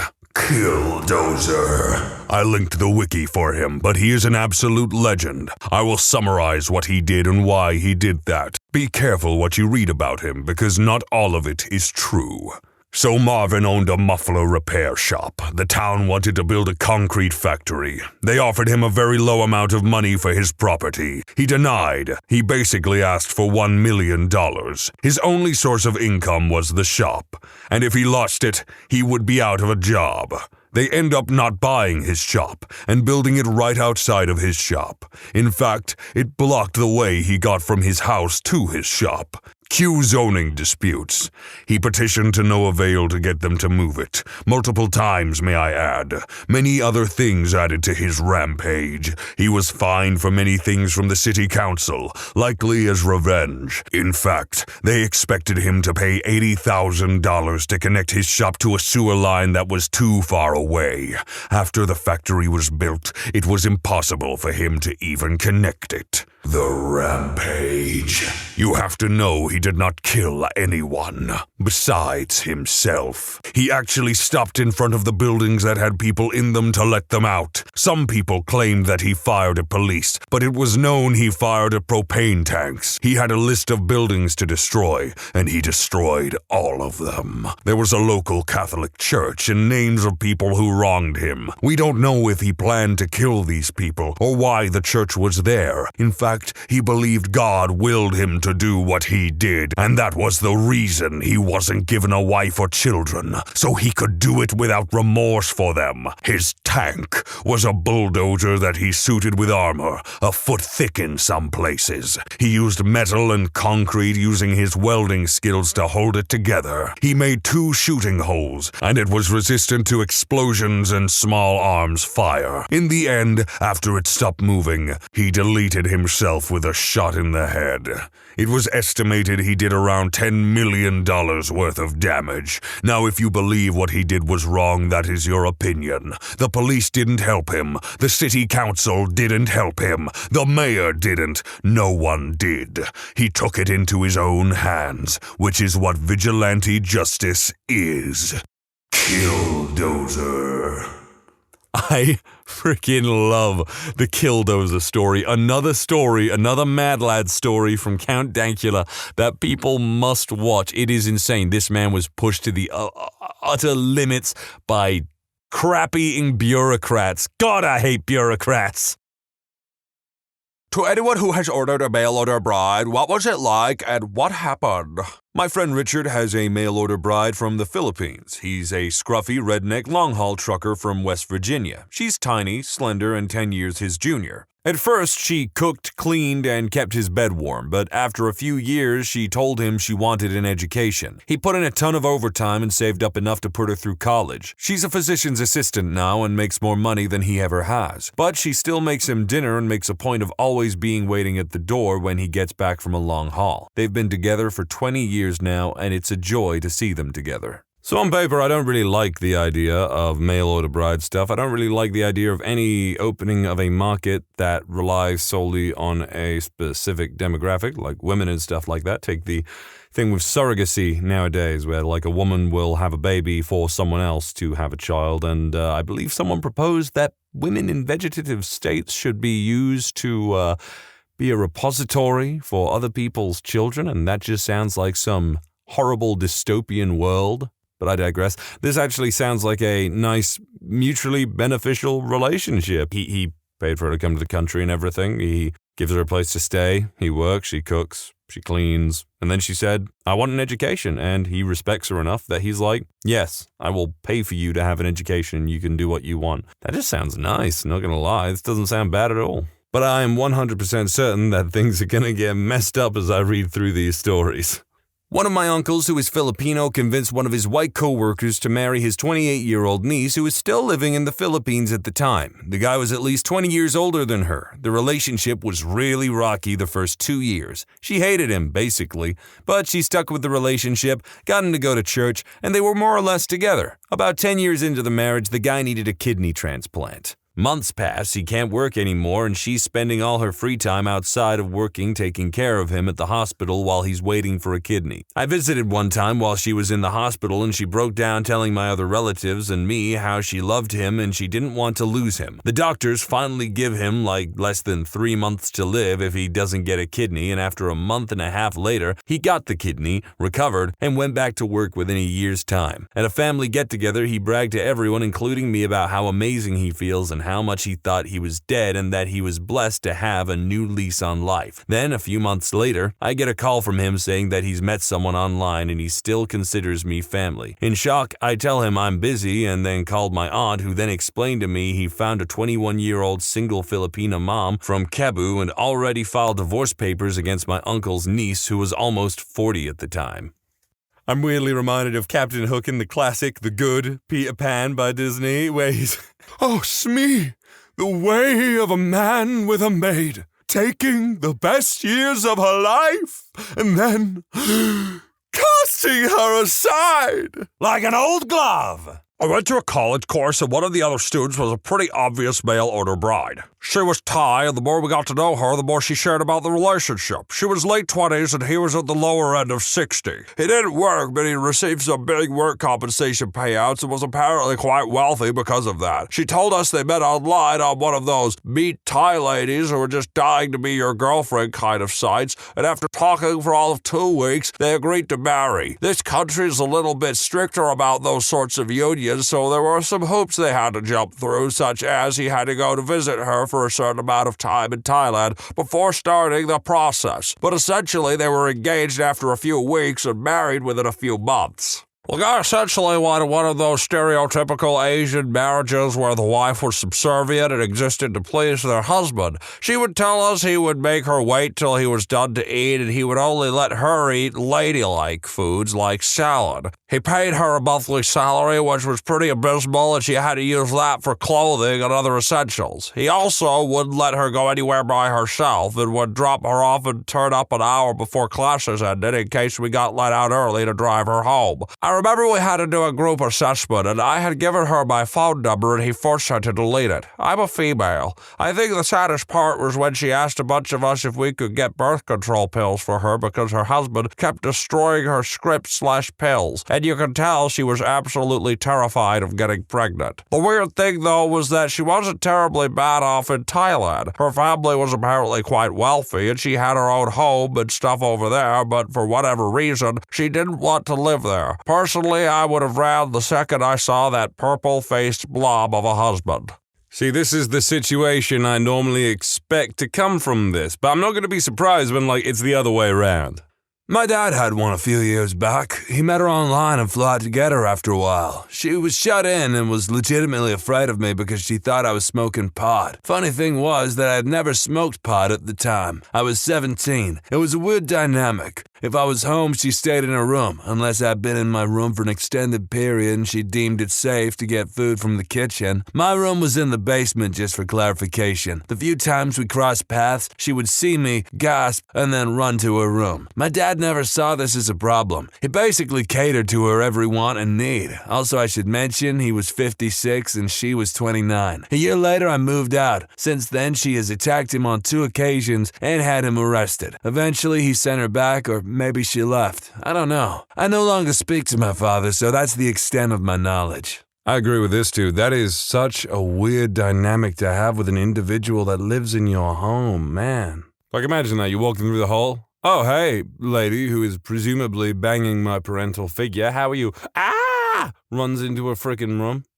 Although my parents were always too ashamed to admit this to anyone but myself and my sister, my mom was a mail-order bride about 23 to 24 years ago. This was before all of the online companies that do this, so my father had to find my mother in a sort of magazine catalog of Filipino women. He sent her letters and she replied. Over the course of a year, they finally met and my mom moved to my dad's tiny hometown. They got married and they had 2 daughters together, one being myself. They were both looking for a better life. life and someone who would treat them better than past partners had, and they both got that. Plus, it turns out they both have the travel bug, so now they're retired, living a nomadic life traveling the globe, and they got more than they've ever hoped for. Sure, I've always known there were some serious cultural differences between my parents that they've never been able to fully reconcile with. My mom, being from a very traditional village in northern Philippines, had a hard time understanding a lot of North American norms and beliefs, and they butt heads over a lot of small things. These cultural clashes have taught me so much though, and their collective love and travel and culture has inspired me to study anthropology and travel around the globe. I can't imagine having lived in a home where we didn't eat bacon, rice, pancit, and steak, or purple ube birthday cakes on a regular basis. TLDR, my mom was a mail-order bride, resulting in a long-term happy marriage between my parents and purple birthday cake for me. Purple birthday cake sounds pretty rad, and I gotta say, out of all the ways you can get a mail-order bride, the fact that this guy had to do it without the use of the internet or something is, in a way, only in a way, a little bit respectable. Like the fact that he had to send actual letters and then wait for those letters to be delivered and then wait for a reply back, and I don't know, the patience this man must have had. I know a guy who married a Russian gal, supposedly not quite mail order, but someone he'd known online for years and spent time with several times over the years. He had learned Russian fairly fluently as well. Her actually gaining citizenship required a number of interviews over something like 2 to 3 years to establish legitimacy and so on. During the very last interview, where she would have finally been rubber stamped in, she admitted to cheating on him. During the interview, deal over. He withdrew support from her and told her to take a hike. Last he heard, she had fled the state before immigration could deport her and now was just another illegal immigrant in the U.S. Strange thing was, she had a young kid, not his, that would have definitely been born during the time they were supposedly involved long distance. Sounds like he should have seen this coming. He was definitely heartbroken about the kid though, treated him like his own anyway. All she had to do was shut up for just 1 more hour, let the paperwork get finished, then ditch him, and she'd have gotten off completely free and legal. Man, why would she do that? The land of milk and honey is right there before you, Russian lady, and you just threw it all away by admitting it. I mean, maybe on some level the guilt was there? I don't know. I'm curious why she gave up the ghost. I used to work retail with a Filipino woman who was a mail-order bride. She was a tiny little thing around 35 years old, and her husband was a very large, stocky white man around 50 to 55. I thought it was very weird when she first told me, but when I met him and saw them together, it actually seemed like a nice fit. He was always coming into the store to bring her lunch or to buy her things and pick her up from work on his motor scooter. It was pretty cute watching them ride it together. It seemed like he really enjoyed spoiling her, and when she talked about him, she seemed very much in love with him. It didn't appear that he was particularly wealthy or anything, but he treated her very well and they seemed very happy. Just before I left that shop, she had just became pregnant with their first child. I guess it's one of those things. Who would I be to judge someone for how they meet the woman that they love if they're genuinely happy together? I mean, I think one of the most popular ways to meet women nowadays is Tinder, which is kind of depressing, but I guess that's the way things are with people being less and less sociable nowadays. I have been married to what some might call a mail-order bride for almost a year now, but first let me correct a few common misconceptions about how it works now. In the USA, at least. First, you can no longer just get a catalog and pick a woman out of it and pay to have her sent to you. 20 plus years ago, maybe, but not anymore. In order for her to get a K-1 fiancé visa, you must have met her in person at least once and provided substantial evidence of a meaningful relationship, such as pictures with both of you, email, phone, chat logs, or other documents such as travel records showing you were both in the same place at the same time. You can apply for an exception to this on cultural grounds if both you and her are part of cultures that regularly practice arranged marriages. Second, she still has to go through all of the procedures involved in getting a permanent immigration visa. That means background checks, medical checks, which can usually only be performed at a very short list of places who naturally charge a lot. Tons of documents from both parties and an interview in person at her country's U.S. embassy, or sometimes at a consulate, which might be a really really long way for her to go if she doesn't live in her country's capital city. Third, if you meet her through a service legally known as an international marriage broker or IMB, designed specifically to match Americans with foreigners looking to marry and immigrate, you have to get a background check done on yourself, and that information is then given to her as soon as you start talking. This information includes things such as your criminal record, especially any history of domestic violence, your marital and family history, number of previous wives, divorcees, number of children, and personal information, age, full name, legal name, etc. All that said, I went on a tour of Thailand as a combination vacation and to meet some of the women on one of these sites. I was 34 at the time, and the next youngest man who was there at the same time as me was 48. And I'm pretty sure all of them, 8 others, had been married before at least once. As for the women, some just seemed like they wanted money or free food and drinks. Others seemed like they just found foreigners more attractive but had no interest in leaving their country. And very, very few seemed like they might be honestly interested in me and in moving to America eventually. Most of them I couldn't even have a conversation with since they didn't speak enough English. I consider myself lucky to have found the woman who I ended up marrying, since she was both one of the honest ones and she had a university degree in English. I kept in touch with her daily over internet chat and video chat, and I flew back to see her 3 additional times before the 5th and final time when I flew over there with my family and she flew back with us. We had a traditional Thai engagement ceremony while my family was there, and we had a small courthouse wedding a month after we got back to America. Our first anniversary is next month, and right now she's going to an American community college to try for an associate's degree here while cooking me delicious Thai food all the time. So I'd say it's going great so far. We've had a few arguments and fights, like I assume most newlywed married couples do, especially ones that didn't live together before marriage. But I'd do it all again in a heartbeat. See, that's the interesting part about reading all these Reddit stories and everything. It's interesting to learn about these processes. Like, obviously, this has its upsides, its downsides, and whatnot. I guess good for the guy. He's celebrating his first wedding anniversary. Like I said, I'm just a bit mixed on, like, the whole, like, morality of mail-order brides, I guess. But quite a few of these seem to have worked out quite well. My sister's father has a mail-order bride from China. She was a divorcee with a 17-year-old son. I only got to meet her once, but she was really nice and cooked the most amazing food. Last year, my sister's dad finally started taking Chinese language classes as a surprise and found out that her cute nickname for him was Fat American. Don't even ask me the logic of, like, why I pick the voices I do for these stories, because there's no logic to it. I just come out with one and then I dedicate myself to it. It's pretty much just for the sake of variation.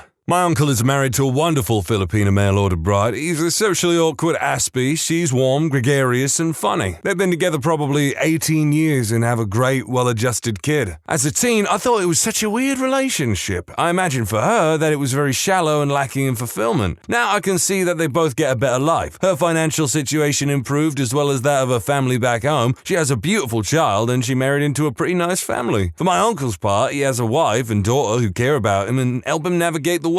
I adore her, mostly because she was good to my grandmother, Uncle's mom, and she visited her all the time, called her mom, made sure her daughter, she's my cousin even though she's younger than my own kids, had a solid relationship with grandma. All in all, I think my uncle seriously lucked out meeting such a great bride. To be perfectly frank, there have been too many positive ones that I'm not even thinking about the main topic right now. I'm honing in on they were my cousin even though they're younger than my own kids. So does anyone remember Johnny Kapahara? And it was like 2 movies about a Hawaiian guy who moves to like Aspen or something. It's somewhere with snow and all that, and he learns to snowboard rather than surf. But then in the sequel film, he goes back to Hawaii, I think, and he meets up with his grandfather who has had like an illegitimate child with someone. So that makes this young boy Johnny Kapahara's uncle, and he like holds it over and like, I'm your uncle, you should listen to me, even though he's like 10 years old and Johnny is like 17 or some crap. I don't know. That's all I'm thinking about right now. I used to play Magic at a game store where the owner often went to Thailand to star in Shemale Smut. He was very open about it and would tell you about it and show you the DVDs if you asked. Anyway, on one of his trips, he decided to bring home a bride. She was a very nice younger woman. They lived in his store. He converted the back room of his comic store into a studio apartment, and she basically stayed in that back room all the time. He would occasionally yell at her to make him food, and that was generally the only time we would see her. She stayed with him just long enough to get citizenship and then bailed on him.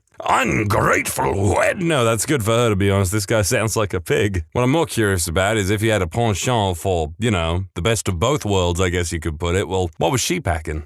My neighbor growing up had a mail-order bride from either Russia or Ukraine. They had a son, and he was a butthole. We had a bonfire one night, and he decided to surprise me and everyone else around by throwing batteries into the fire. Messed everything up. Came home from a half day at school one day to see cop cars in front of the house. Turns out that the father was beating the wife and graping minus the G the son. That's why he was always kind of messed up.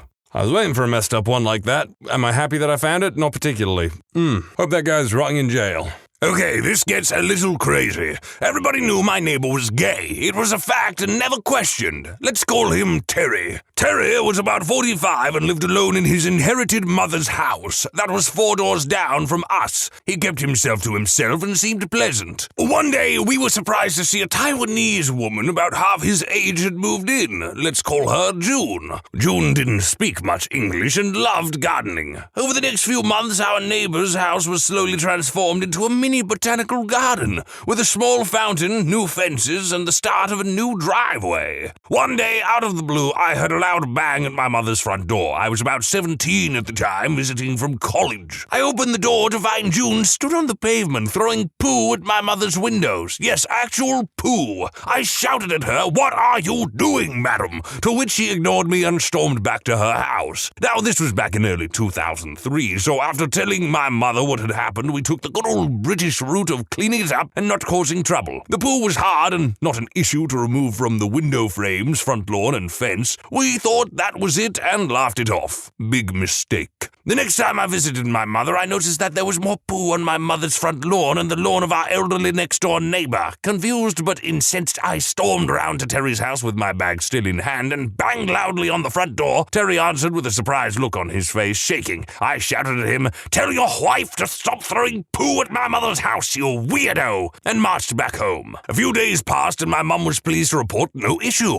My outburst had worked. The next-door neighbors sent me a box of chocolates as a thank you, and we celebrated with a barbecue. It was during that barbecue that the neighbor mentioned her cat had gone missing. My mother also had cats, who often roamed for a few days but always came home for dinner. We assured her he would be back and not to worry. A few days passed and we realized one of my mother's cats was also absent. Then 2 and 3, along with the neighbors. It suddenly dawned on all of us that the poo June was throwing at the house was cat poo from her garden. We have put up flyers, etc., but haven't seen the cats since. Meanwhile, Terry and June's new driveway looks lovely. Okay, all circumstantial evidence points to her absolutely abducting or killing those cats, but, you can't just, make accusations like that. But I have to say, if my dog went missing or something, I have a dog, and, I had an inkling that the new neighbor 4 doors down or something took it, well, I would cry havoc and let slip the dogs of war. I know several guys who had mail-order brides. All were military or ex-military. That's why so many mail-order brides were from places where there were U.S. bases, like the Philippines. One guy, ex-Navy, brought over a Filipino wife. He seemed to love her, but she did not adapt well. She would never answer the phone if he was not home, even though he explained it was him calling her. She wouldn't drive his car and a bunch of other things like that. She seemed nice, but was lonely, so he brought over her sister, and things really changed. We used to travel for weeks for work, and one time when we got back, the wife and sister were gone. Killed him, and he never saw it coming. That was years ago, and I never heard what happened.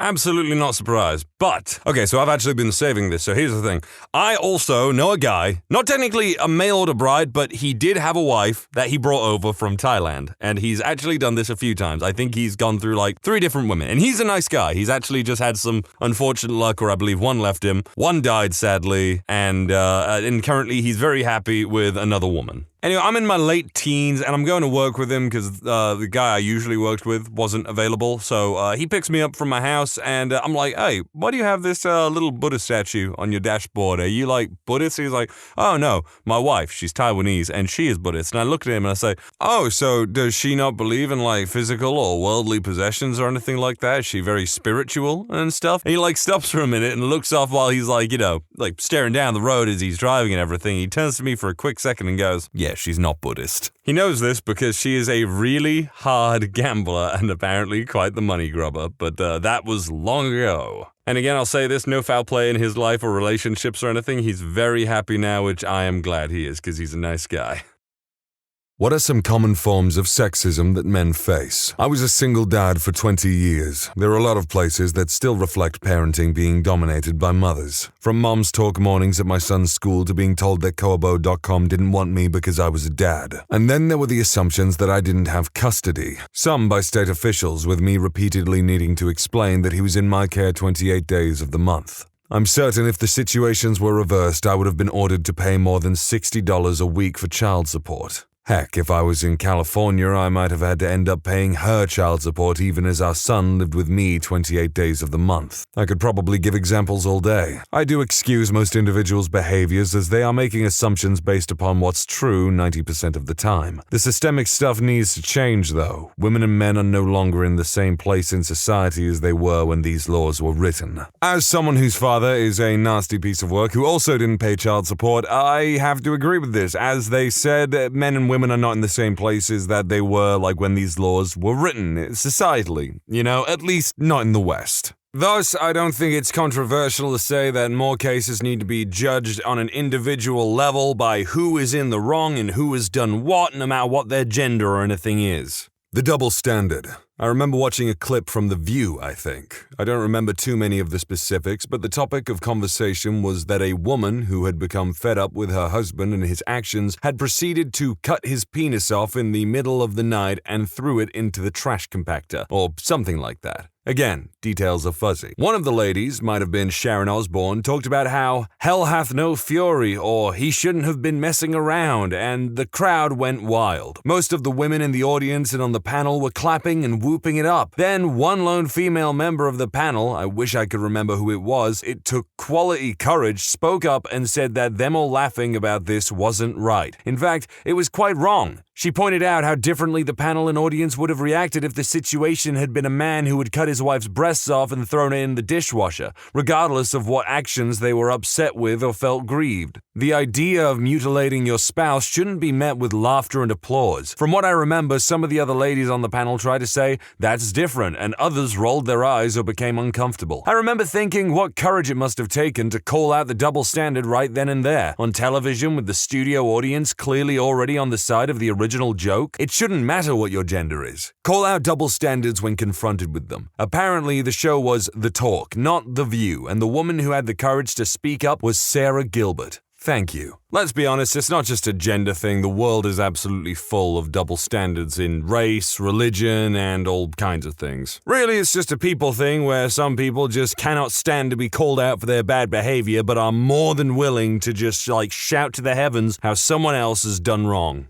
My wife and I decided to hire a male nanny. This decision causes me, my wife, and the male nanny to experience a whole range of uncomfortable situations. Because we live in the Pacific Northwest, a lot of people assume we're a polyamorous couple. We are not. Some people assume that me and the male nanny are a gay couple and my wife was our surrogate. On the first day of school, for example, my daughter's teacher introduced us as her daddies, even though she had met with my wife on multiple occasions beforehand. Others simply can't wrap their head around the fact that a man might want to work in childcare. I can't tell you how many warnings we've received, even from within our own families, that we have to watch him closely because it's not a natural thing for a man to want to work in childcare. He must be a pedophile. When it comes to raising children, men still face an enormous amount of sexism from all sides. This is incredibly true. Men who want to work in childcare are looked at very strangely because it is an odd thing why a man would want to be involved with a child that isn't their own. I mean, hell, there are some men out there who don't even want to be a part of their own child's life. So, I'll admit, I understand the skepticism. TLDR, domestic court system is biased against men start to finish. I was stalked by an ex. Everyone was like, you must have given it to her good, LOL. To top it off, I was treated like the criminal every time I called the cops. When I went to file for a restraining order, I had to ask 3 times because they kept referring me to a courtroom assuming I had been served. And the icing on top, the judge I finally got treated me like I was a whiny baby and gutted the restraining order. I'm still convinced the only reason I got it at all was that I had my family there for support. I fear for any day that I'm in public with my niece and her parents are nearby. Little kids can become emotional and are too young to understand the ramifications of shouting something like, "You're not my dad," when they get told something they don't want to hear. This is true. It's all too true. If a man sees a child that's like lost potentially and it's like, oh damn, that kid needs someone to like check up on them or whatever, you have to like weigh it out in your head how appropriate or like weird it might look for you as a man to approach a child. My husband and I have 2 daughters. One is his stepdaughter and I have joint custody. A few years ago, my friend paid for me to fly out to Seattle and stay a few days for her birthday. Our daughter was almost 2. My mom went into a panic. Who is going to watch the baby? Well, her completely capable and loving father is here. And I guess since he is a competent person with normal functioning cognitive abilities and, you know, he's her father, I guess him? She does this anytime I do anything by myself. Where's the baby? Who is taking care of the baby? Her father, you goddamn shrew. Sorry, I ranted a little. Well, that sounds like a personal issue of the shrew. I mean, there is like a typical thing in sitcoms and whatnot, especially family-orientated ones, where the father is usually an idiot with maybe every so often a smidgen of good advice or something, but for the most part, they're kind of an irresponsible jackass. So I just think at this point it's a problem of the shrew ladies. TLDR, men are perceived to be disposable. Young men in every society are viewed as infinitely disposable. They are cannon fodder. Everyone craps themselves when female civilians are victims of a battle in war. No one gives 2 craps about the young male soldiers, most of which were either conscripts or forced into the military due to lack of opportunities. Civilians equal women and children. Read any of the recent articles about Aleppo. The headlines or text in the article always has this crap like, many of those killed were women and children, or 1 in 5 of the victims were women and children, and it's infuriating. Like, who do you think the other 4 to 5 victims were? Freaking trees?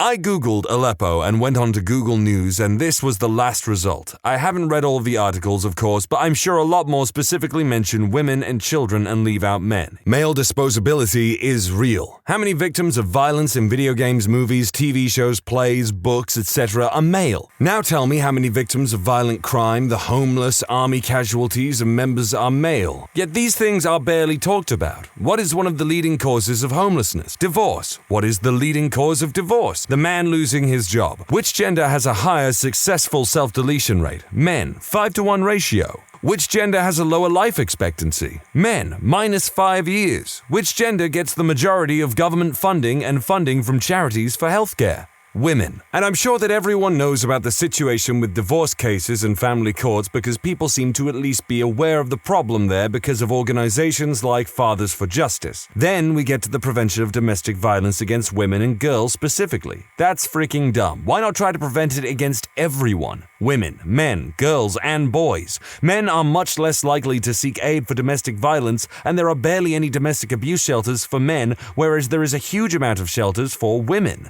My point with all of this isn't screw women, they have it good. It's that sexism against men isn't acknowledged because men are seen as disposable and it's society's and the government's fault. I'm glad this individual specified that this wasn't a screw women, they've had it too good for too long kind of thing, because Lord knows in very many places outside of the Western world, they've still got it pretty goddamn bad. Getting crap for being teachers because men plus kids equals he's a pedo. At least that's the one off the top of my head that makes me the angriest. My abusers were female. I started doing a lot better in school once I had male teachers around. I've always felt safer with men. Aw, look, Dad's babysitting today. Hell no. He's parenting, like he's supposed to. Stop flapping your dentures, Grandma. Father stays home with kids while Mother works. She must have his nuts in a bag in the freezer. Or maybe he's just too dumb to get a decent job and his wife has to take care of all of them. Granted, I know one family where that's the case. He's too mentally ill to work in most environments, so she teaches and he stays home with their kids. But that's not the norm in the Mr. Mom situations I've seen. That is the first time I've ever heard of a Mr. Mom.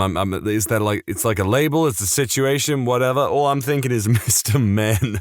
I found out that I'm unattractive a few months ago. It felt pretty bad, to be honest. A co-worker/friend of mine who I've been pals with for nearly 2 years, and I know her husband and am great pals with him, came to work very dressed up. Way more than normal, so being a friend and wanting her to know I noticed how great she looked, simply commented, "Wow, co-worker, you look very nice. Going to a wedding or something?" She laughed it off, and that was that. Later on, I got a message from her. "Hey, about what you said, I've known you for a long time and I know you didn't mean anything weird by it, but that was kind of creepy. Don't say things like that. Just wanted you to know." I felt terrible. I didn't know how what I said was construed as creepy, but I apologized and let it go. When lunch rolled around and we were hanging out in the lunch area when another coworker walked by and said, "Wow, you look great. Got anything planned after work?" She blushed, thanked him, and then he left. I sat there waiting for her to say something like, "See, how weird," or something like that. Nope, so I brought it up. She said it wasn't really that creepy, so I pushed the issue and we talked about it. After a long discussion on why me saying it was creepy and him saying it wasn't, we came to two conclusions. It was either weird because she's known me for much longer and it was weird to be hit on by a close friend, while it wasn't weird for someone she only knew a bit. Or it was because he was handsome and I was not. Okay guys, let's rewind a bit. The first few "she's a C-word" responses were fine, but it seems like everyone thinks she's a total B for saying that. I'll defend her because I don't think she was trying to be a butt about it. Both the text and the chat at lunch were very open, and I genuinely think she was looking out for me. She's married, and I'm great friends with both her and her husband. I still regularly hang out with them, and they both have bent over backwards to help me. So I'm not being used or being mistreated. I think there is a weird knee-jerk thought process that someone you don't find attractive flirting with you is creepy, while someone who is attractive is kind of empowering. But it goes both ways. If a 60-year-old lady who smoked since she was 8 told me that I looked great, I'd internally squirm if I thought she was hitting on me. Compliments are nice, but if we think we're being hit on by someone we don't find attractive, I think a lot of people think it's either gross, weird, or creepy, and that's unfair, but even I'm guilty of it. Guys, I've gotten like 20 plus responses and PMs telling me to get fit, wear better clothes, groom myself, etc., etc. Holy crap, guys, I appreciate the tips. I look fine, though. "I found out I'm ugly" was an exaggeration, a joke. Story is true, and the guy who was more attractive than I was more attractive than I, but I'm not Sloth from the Goonies. Geez, no, I don't want to buy your personal trainer service. Why would you even PM me that? Okay, so at first I found the whole "a few months ago I found out that I'm unattractive and it felt pretty bad, TBH. And that was funny. That was funny as hell to me. The thought that it's "the other day I found out I am ugly." I don't know why that tickles my ribs though for some reason, but the bit where it's if someone compliments me or flirts with me and I don't find them attractive, it's creepy and weird, everyone thinks it. No, I'm a man. I don't get compliments just all the time, really. If someone wants to compliment me, even if they are a chain-smoking 80-year-old woman who's been smoking since she was 8 and she's all like, "Well, aren't you a handsome young man?" I will take that compliment and I will even flirt back a little bit. I mean, I literally did this to a Scientologist lady the other day that I was kind of trying to eke out a bit because they were trying to invite me to a goddamn music festival. Aren't you a handsome young man? Would you like to come to this music festival? They're gonna be chicks as lovely as you there, ma'am. I didn't go, of course, but wouldn't it be funny if I could have gone down that path and got married at the Church of Xenu 10 years down the friggin' line? I'll begin by saying this actually happened to me. Anytime a woman claims any form of sexual harassment, the man is automatically guilty and forced to try to prove his innocence, because the company doesn't want a lawsuit. I literally had a female subordinate give me a hug because I let her off early to go to a family function. I came to work the next day and was immediately sent to the boss's boss's boss, where I was advised that I was being put on unpaid leave during a sexual harassment investigation. As it turns out, the entire thing was right under a camera, so you could clearly see her hug me. Even so, I was told that she said I told her to hug me before she got to leave, and then I got fired.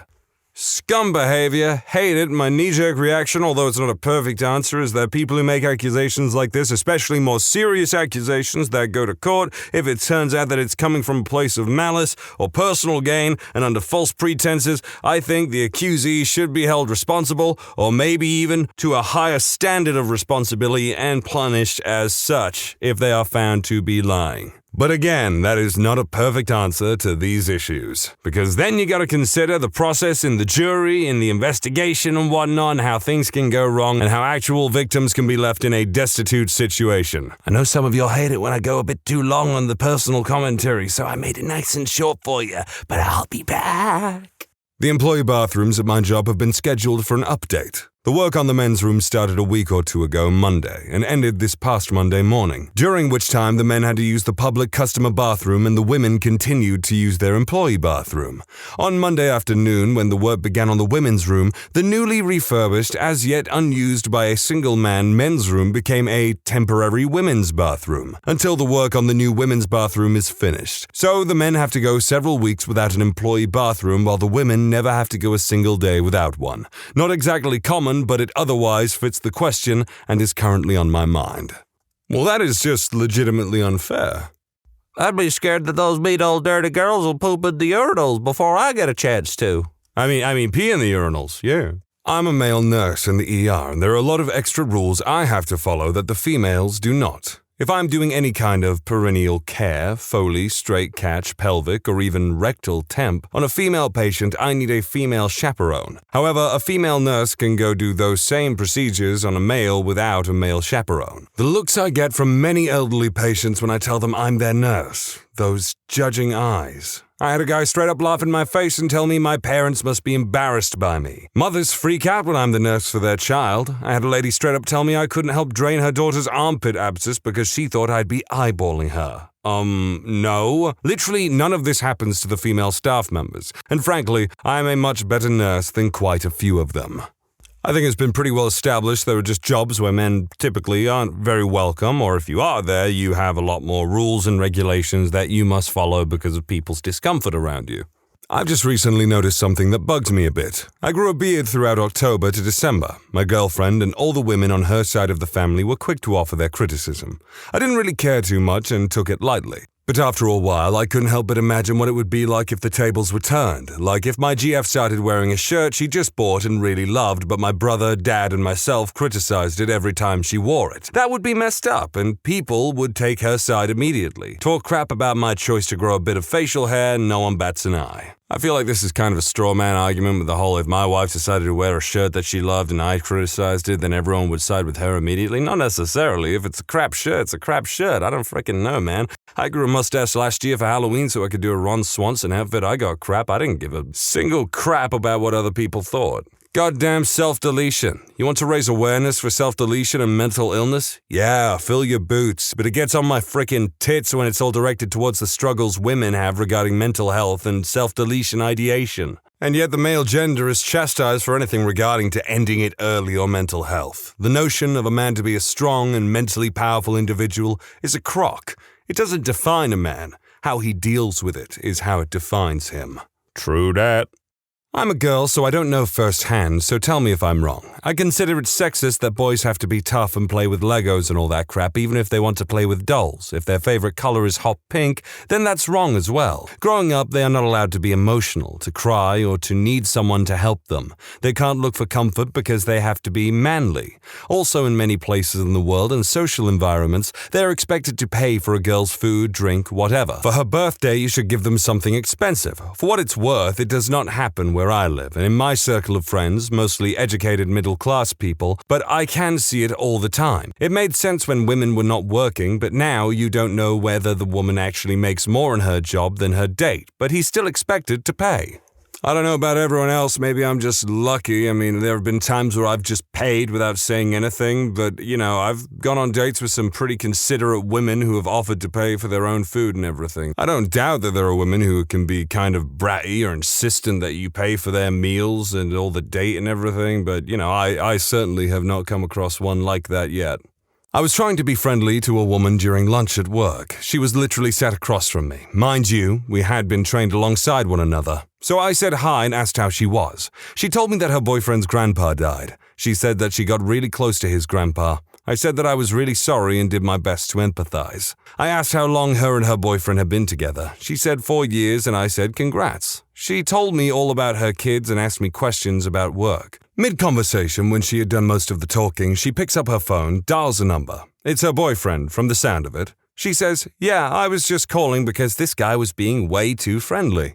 I have no attraction to this person on a sexual level at all. I did not make passes at her, flirt, or anything. In fact, up until then I had tried to keep it friendly but strictly professional, but she insisted on talking about her family, so I gladly lent an ear. We just had friendly exchanges up until then, and I thought that she wanted to be friends. Apparently, I was wrong. In that moment, I realized that I can't get a date to save my life, or even get a woman that I am attracted to maintain more than a minute or two of conversation with me before writing me off. And yet I give this woman that I have no interest in the impression that I'm being too friendly when she gave me every reason to believe that she wanted a friend to talk to. F my life. This can go both ways, but yeah, I know some women who are a bit too egotistical for their own good and just kind of assume that anyone approaching them is immediately attracted to or wooed by them in some way. The same thing does happen for guys, but it's usually in a way where it's like, wait, is this girl interested in me? She's like asking me about my hobbies and stuff like that? What's going on here? There's no perfect way to remedy this at this point, it's just a societal norm at this stage, but whatever.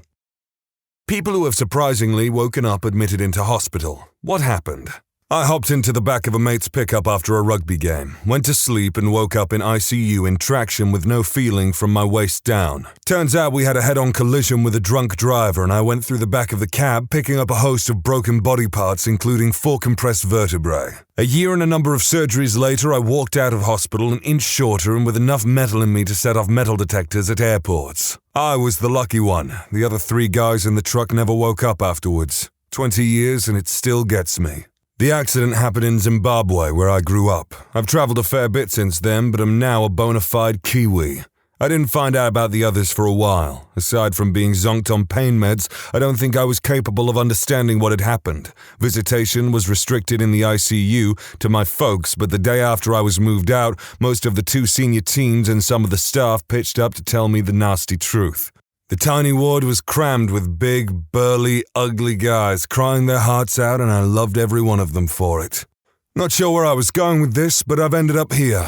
Here's a thought from an old guy with a messed up body who walks with a constant limp, has tried every legal and many non-legal relief options for the daily thrum of pain, who has had 2 decades of survivor's guilt, and who knows firsthand the debris that is left behind when someone is tragically and unceremoniously yanked from life, their family, and their friends. If you're not 100% in control, don't put the key in the ignition. Don't put yourself in harm's way, and don't risk messing up someone else's life. Call a cab, take a bus, walk, but for Christ's sake, don't drive. I think he covered everything that I felt like saying about this topic. 18-year-old me got super wasted on Smirnoff watermelon vodka at some little club in Clearwater, Florida. Apparently, I fell off a bar stool and busted my head. When I woke up, I wasn't even sure what state I was in. I accidentally called my friend's mom in North Dakota trying to get a ride to somewhere other than the hospital. A decade later, and I still can't drink anything with that watermelon flavor. I get that feeling, not with artificial watermelon flavors. I love that in sweets, in drinks, whatever. I absolutely love it. The actual fruit watermelon, kind of mid, not gonna lie. But I can't drink sours with a Z. It's a drink. It's disgusting to me now. I was 12 in 1982, woke up in a hospital bed feeling fine, no idea what happened, nobody else in the room. Last person I remember hanging out with was my friend, Scott. So I call his house, his mom answered, advised me to call my parents. No answer at the home phone. So I'm sitting in this bed trying to figure out why I'm even here. I finally discover that the rolling table over the bed opens up and there's a mirror under the lid. Across my forehead and down the whole right side of my face are fresh abrasions. Oh. That's why. Finally, get a hold of Scott and learn the story, which I still don't remember. Was riding my bike down a sidewalk near the grade school. Sidewalk takes a 45-degree left turn and I cut the corner. Grass is deep and a little wet and my front wheel catches the edge of the sidewalk, flipping me over. I landed on my face, dragging against the other edge of the sidewalk, knocked out cold.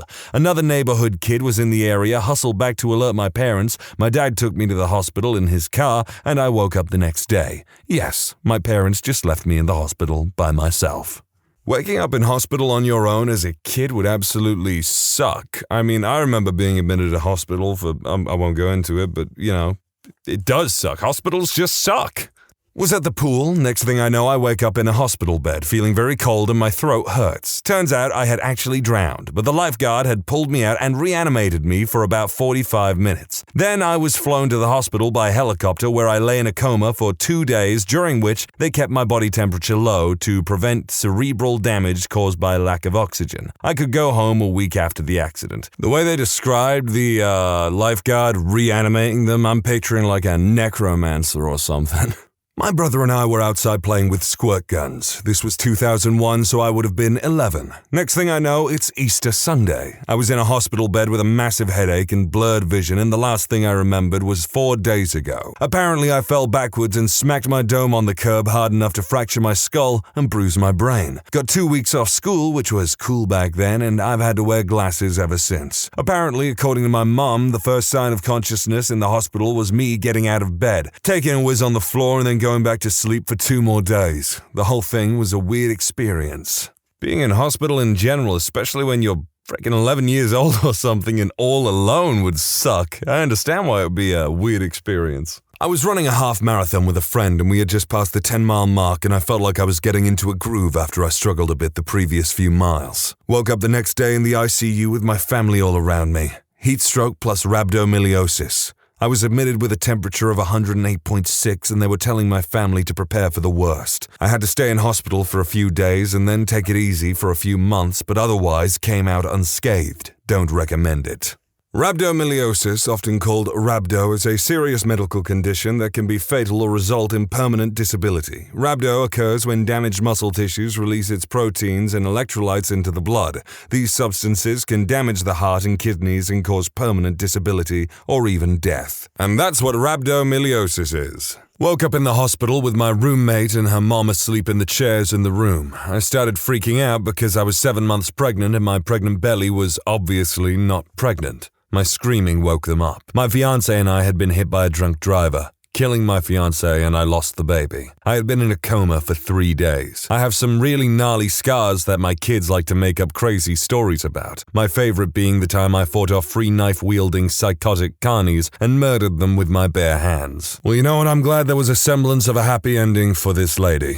I was 16 and hit by a Ford F-350. I am a tiny human, I'm under 5 foot, and this truck hit me going 40 miles per hour when I was in the crosswalk. The hit launched me across the entire intersection. I don't remember anything 20 minutes before until 10 days later. When I finally woke up, I had been in a coma for 5 days. Both my lungs had collapsed, I had 3 blood transfusions, a chest tube to drain the internal bleeding, 3 surgeries, and the whole left side of my body broken. I couldn't walk and my vision and memory had been damaged. It's been 6 years and I'm doing great now. You wouldn't even know anything happened to me except I have memory issues and arthritis. But I like to think I came out on top in this situation. I think they did as well. I was at a party with a friend in some college town. The street we were on had these 3-story apartments built side by side. The whole street was partying, even on the roofs. We got separated and it was time to go. We don't live in that town. Anyways, I see an ambulance going down the street and I knew it was for my idiot roommate. So I followed the ambulance and sure enough, he was laying on the ground barely conscious. He tried to jump from one building to the next and didn't even come close. Luckily for him, his head broke the fall. A few weeks later, he finally asked, "Oh yeah, hey man, that night we went to Lawrence and I woke up in hospital. What happened?" Yes, it was Lawrence, Kansas. I don't know the street. It was 2001 or 2002. Yes, he did have a concussion. He was fully unconscious for a couple minutes and everybody thought he was dead. They said he was laying there with his eyes open, unresponsive. It wasn't until someone dumped a bottle of water on him that he was roused into a semi-conscious state. Other than having chronic headaches for a month, he was fine. Glad everything worked out, but what a stupid prick. Woke up in the hospital, too weak to press a PCA pump, being told I'd been in a catastrophic motorcycle accident. Had suffered extensive injuries to my entire, except my left arm, spine, and head, thank the universe, body, and had been in a medically induced coma for 5 weeks. I lost any memory of the event or the week prior to it. I was hit by some unrepentant doucheburgers who were out on parole, repeat offenders, and decided it would be a great idea to assault a 7-Eleven clerk, rob the store, and lead the police in a 30-minute chase at excess speeds up to 100 plus. Their joyride ended when they went the wrong way on the freeway and took my on-ramp going 70 miles per hour against the traffic and slammed into me at a net speed of 120 miles per hour. I was going 50. We know all this from the police report. I never had a chance since the on-ramp sloped up up, then back down to enter the freeway, and I hit these guys at the crest of the hill. Never saw them.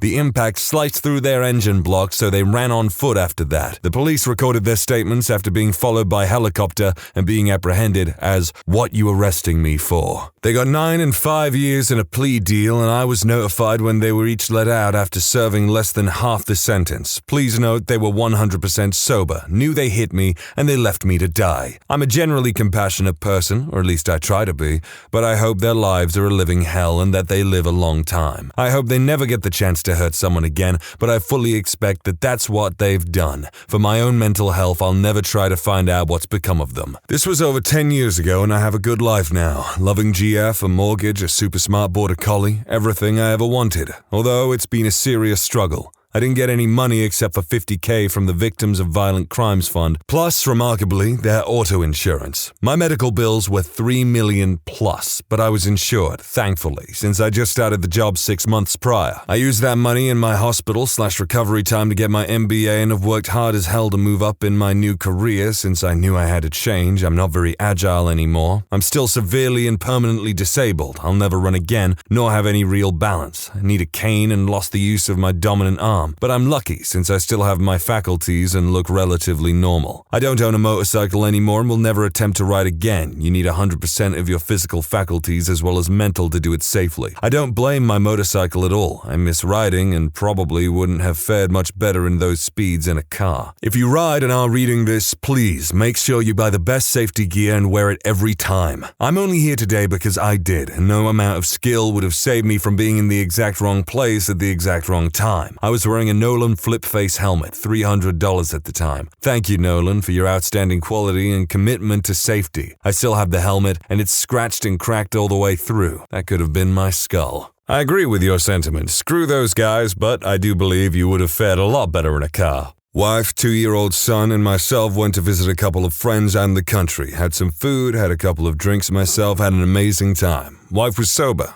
I was wrangling my young one back into his car seat to go home. He was so overtired and unhappy, but I made sure he was good and snug, and pulled out of the driveway after waving goodbye to our friends. I came to almost a month and a half later. I could barely move my legs and arms due to the neuropathy and fatigue. I had a feeding tube up my nose and a colostomy bag. The doctors told me that I had actually come to a couple days before while I was still in intensive care, but the nature of the anesthetic they had me on meant I kept kinda waking up, fading back, and forgetting everything. At this point, I was able to remember things normally. They told me right off the bat my son was fine, completely unharmed and in the care of a very old and dear friend with 3 kids of his own already. My wife was alive and relatively uninjured with the exception of some damage to her leg and a moderate brain injury that she would recover from slowly. They kept the details about the accident from me for a few weeks while I was recovering, but basically my wife missed a stop sign in the middle of a dark, poorly marked country road and we got T-boned by an SUV. Other driver was fine. It's been over 2 years since the accident. I got the strength back to walk again, but because of pins, bolts, plates in my left ankle and shin, I'll never likely be able to run again. The neuropathy in my legs wore off and eventually wore off in my arms to the point where I can use them normally again, but it was a lot of therapy retraining them. Suffered PTSD about 10 months after by the time I was back at home. From time to time, I still have nightmares about something that I don't technically have the ability to remember. That is just downright scary. Smash cut to a month and a half later and you don't remember anything, but you're getting PTSD-driven nightmares about it? Not me, but my girlfriend's sister jumped out of a window Tuesday morning. She's schizophrenic, so there's other issues there besides just trying to self-delete. She's still sedated and hasn't woke up. Broken vertebrae in neck and lower back, but they don't think she's paralyzed. Slight bleeding on the brain that they're relatively sure didn't cause damage. Busted ribs and torn up lungs they had to remove part of yesterday in surgery. Some other broken bones, etc. They have her sedated/unconscious to prevent her from moving due to the broken vertebrae. I wonder if she'll be disappointed when she wakes up later in the week. On the plus side, her parents are having a Cambodian guy come in to do an exorcism, so that's going to fix everything. Love her, but her parents are something else. Old school Vietnamese. Maybe this is just me, but I imagine she was exceedingly disappointed when she woke up.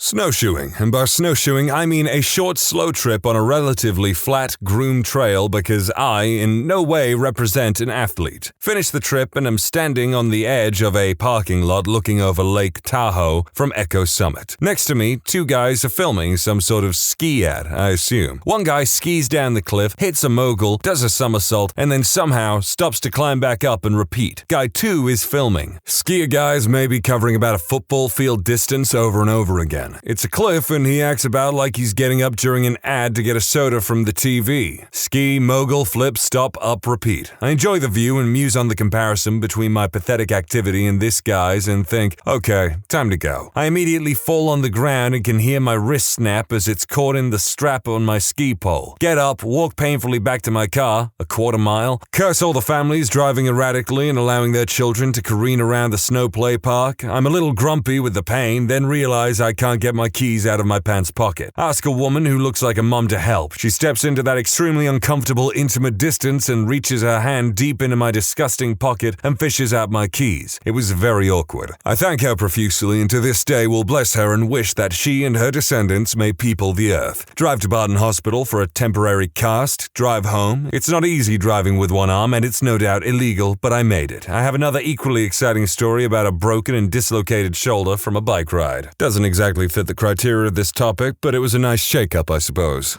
I remember parts where the paramedics were taking me to the hospital in the ambulance, asking me about a 666 tattoo I had and something about how one of their sisters also attempted self-deletion. But I lost consciousness again before I could say I didn't remember even thinking about self-deletion. I woke up in the hospital and apparently I drank way too much and my dad found me unconscious. Everyone thought I tried to delete myself because I was alone, so it took a while before they just let me go without being taken to a psych ward. I was actually pretty depressed, and now I wonder if I was trying to die. I just feel bad about apparently throwing up on my cat before anyone found me. My dad said she was meowing next to me until someone came home. Not gonna lie, I almost lost it when they mentioned that they threw up on their cat. But I also have to commend that cat for its level of loyalty. TLDR, woke up from a coma with fungal pneumonia, spent about 76 days in CCU, had left lung removed. I might have a story that fits in here.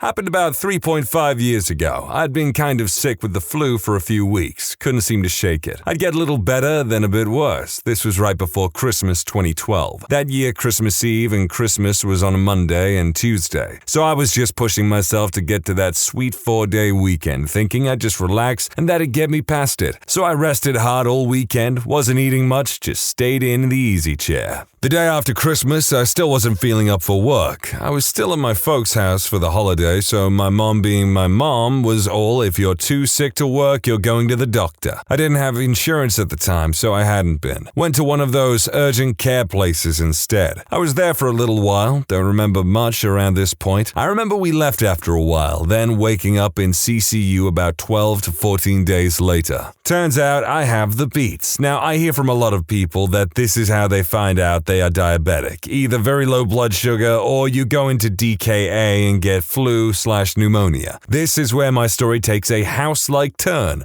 Most of the following info I got secondhand after the fact. When leaving the urgent care place, apparently my mother had been told to take me straight to the ER. She got me to the closest one and they took me right in. Didn't even wait on the paperwork. They knew right away about the DKA and pneumonia, but something else was wrong. They did MRIs, ran blood tests, checked for strokes, heart attack, about everything. Something was still off and they didn't know what. I went into respiratory failure that evening and they had to put me in a coma and on life support. They sent the blood to the labs. Now, in-house, they get results back in a few hours and try something else, then run another test and try something else. I'm not sure how accurate that is for most situations. In my case, they had determined there was an abnormal kind of infection in or in addition to the pneumonia. The culture had to grow for 10 days for them to see what was in my blood to make a solid diagnosis. So the data came back and the infectious disease doctors working on me spent several days poring over everything she could find to learn what it was. She found a picture in an old textbook Facebook of a fungus called rhizopus. Once they figured this out, they were able to find a medicine that could treat it, though it'd be a 13-week course of intravenous treatment and it was highly toxic just for kicks. So they pulled me off the sedation after 10 days and it took me a few days to wake up. Apparently, they told my folks to start planning my funeral, so that's creepy. When I woke up, they started the treatments the next day. I wasn't out of the woods yet though. After I woke, the pulmonary doctor did a brachioscope to see my lungs. She said they looked like they were full of pink fluff, like cotton candy or pink marshmallow fluff. That was on Wednesday, January 9th, 2013. She did another scope that Friday and said it looked less inflamed, so that was great news. And she said she'd do another on Monday. The weekend passes. She comes back and runs another. This time, when she put the tube in, apparently a sweet odor was released immediately. My mom says she said, "Do you smell that?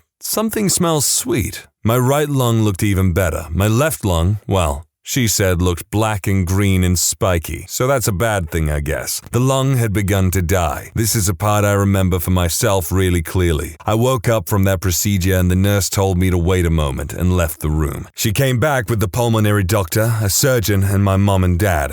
Oh gee, Mom and Dad have been crying but are smiling through it. That's not a good sign. The surgeon explained what they found and said we pretty much have two choices. We can do surgery and remove your left lung, and you have about a 50-50 chance of surviving, or we can keep you on the medicine and do everything else we can for you. Now, even being all doped up and half asleep, I knew that meant praying for a miracle and making me comfortable while I died. Now, I'm a Christian. I have faith in miracles and such, but I also believe one of the greatest things we have as a species is a brilliant and curious mind that has led to such things as music, art, bacon, and medicine. So I'd be a fool, in my opinion, to ignore the advice and help of the fine doctors and nurses in front of me. And to be honest, I remember thinking to myself in that moment, I've never had a major surgery. It'll be interesting if I come through. So I wrote surgery on the little marker board I had since I couldn't speak. I had surgery the next morning where they removed my full left lung.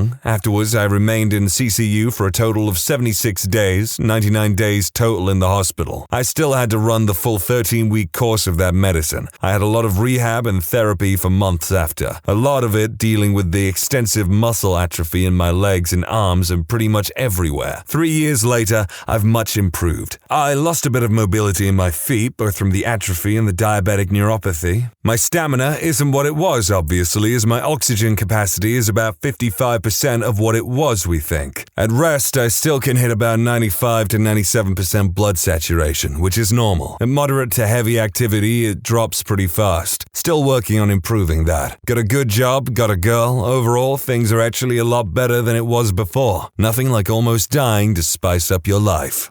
I feel like I emphasized the fine doctors and nurses a bit too much. It made it sound like they're all kind of sexy. Like everyone else on here, I'm glad things mostly worked out and there was no loss of human life in these. I can only imagine what it would be like to just wake up and it's like, oh damn, like what happened to me? It'd be very interesting, of course, but it'd be scary as hell. Actually, on that note, I do remember being in hospital, going under anesthetic, and then waking up like 2 days later or something. Of course, in comparison to a lot of people on here, that is absolutely nothing.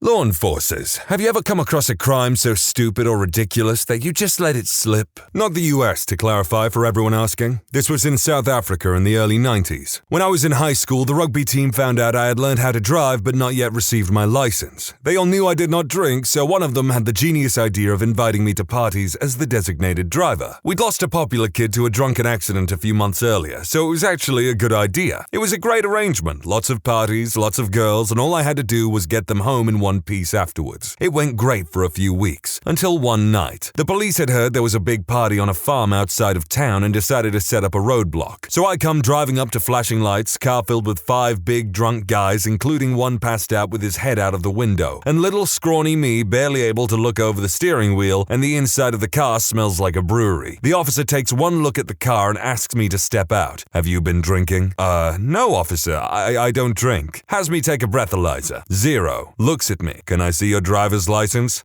Sorry, officer, I don't have one yet. I'm getting it next week. And I point back toward the car, but they have theirs. He looked at me, flipped his little book closed, and said, just take them home. Next time I see you, you'd better have your license. Under the circumstances, this sounds like a pretty reasonable officer. Like, better the guy who's gonna get his license next week and sober be driving now than one of these guys be trying to. I overheard this one last night as I was sitting near two Indiana cops at Panda Express. So this lady had a warrant for an unpaid ticket and missed court date. I bring her in and it turns out that her address is wrong and she never got the court summons. The original ticket was for possession of a black bass under 14 inches, and since she admits the court summons, it was now on her record. So if she goes to apply for a job and they inevitably ask her, do you have any criminal history, she's obligated to say yes. Now imagine if the employer asks, why? Because I caught a small fish. Maybe I'm dumb, but I am confused. I was at a convenience store buying beer while two cops were milling around looking at soft drinks and snacks.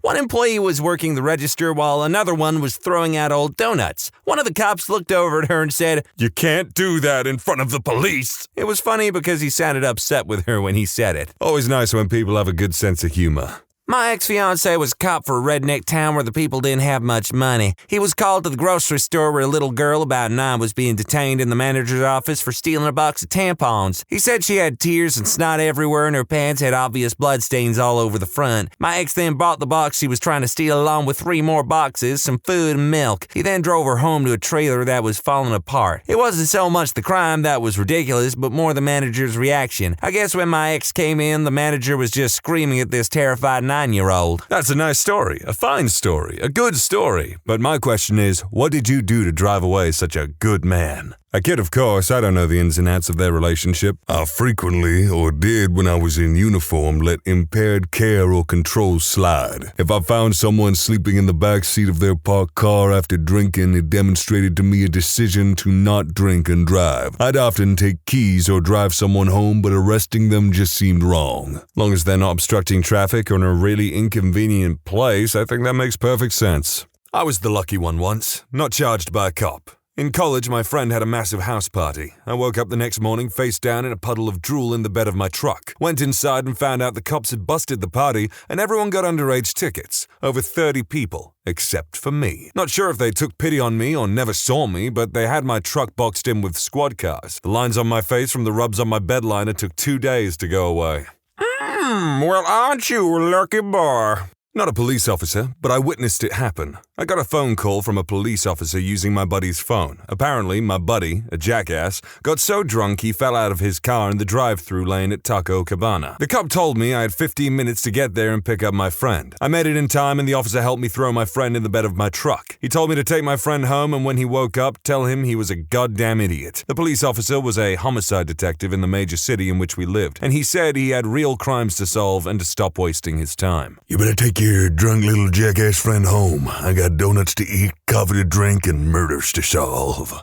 A long time ago in a life far removed from my own, I had a nasty dope addiction. I cleaned up my life and had been clean for 3 years. My friend had been learning to become a tattoo artist and asked me if I wanted one. To repay his kindness, I picked up a 30-pack and some tequila. After about 3 hours of him digging in with the gun and most of the beers and booze gone, we came up with the plan. We were going to go to the city and score some dope. Didn't take long and we accomplished just that. We found a nice, quiet, dimly lit parking lot to pull in and get to getting high. We break out the gear and started. He got his ready faster and got it done. I was out of practice and fumbled around a bit. Just then, someone knocked on the window. It's the cops. We rolled down the window and they asked if we knew where we were. Before we can say anything, the cop said, "This is the fucking police station parking lot. Are you frickin' thick?" They took the dope and sent us on our way, and I now have 13 years clean thanks to that cop. You know, in times like that, I can't help but think that well, if you're that stupid or just unaware of your environment, then yeah, you deserve to be arrested.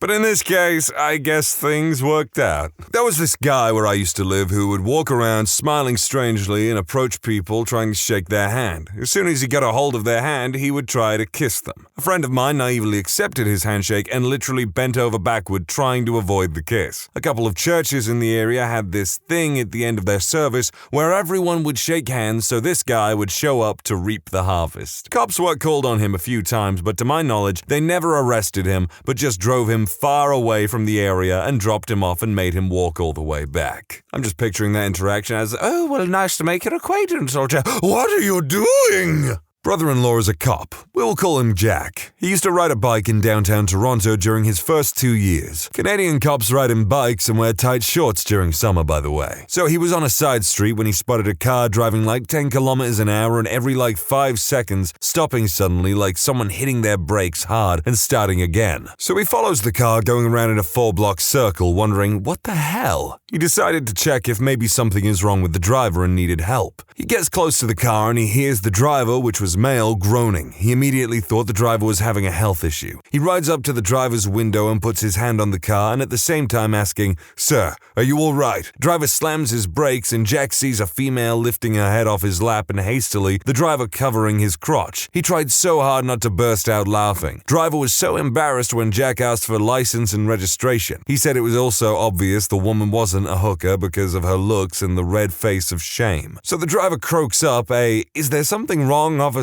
while my brother Jack was looking at his license. Jack told the driver that he was driving too slow and he seemed to be in distress and next time he would be better off trying not to have engaged in a sexual manner while behind the wheel. He said all that in a very stern voice while looking at the guy straight in the eyes. He didn't give him a ticket or arrest him. When he returned back to the police station, he relayed the whole story to his buddies. They call him Spoilsport Jack now. It might sound a bit juvenile to say, but I love earning nicknames in the workplace.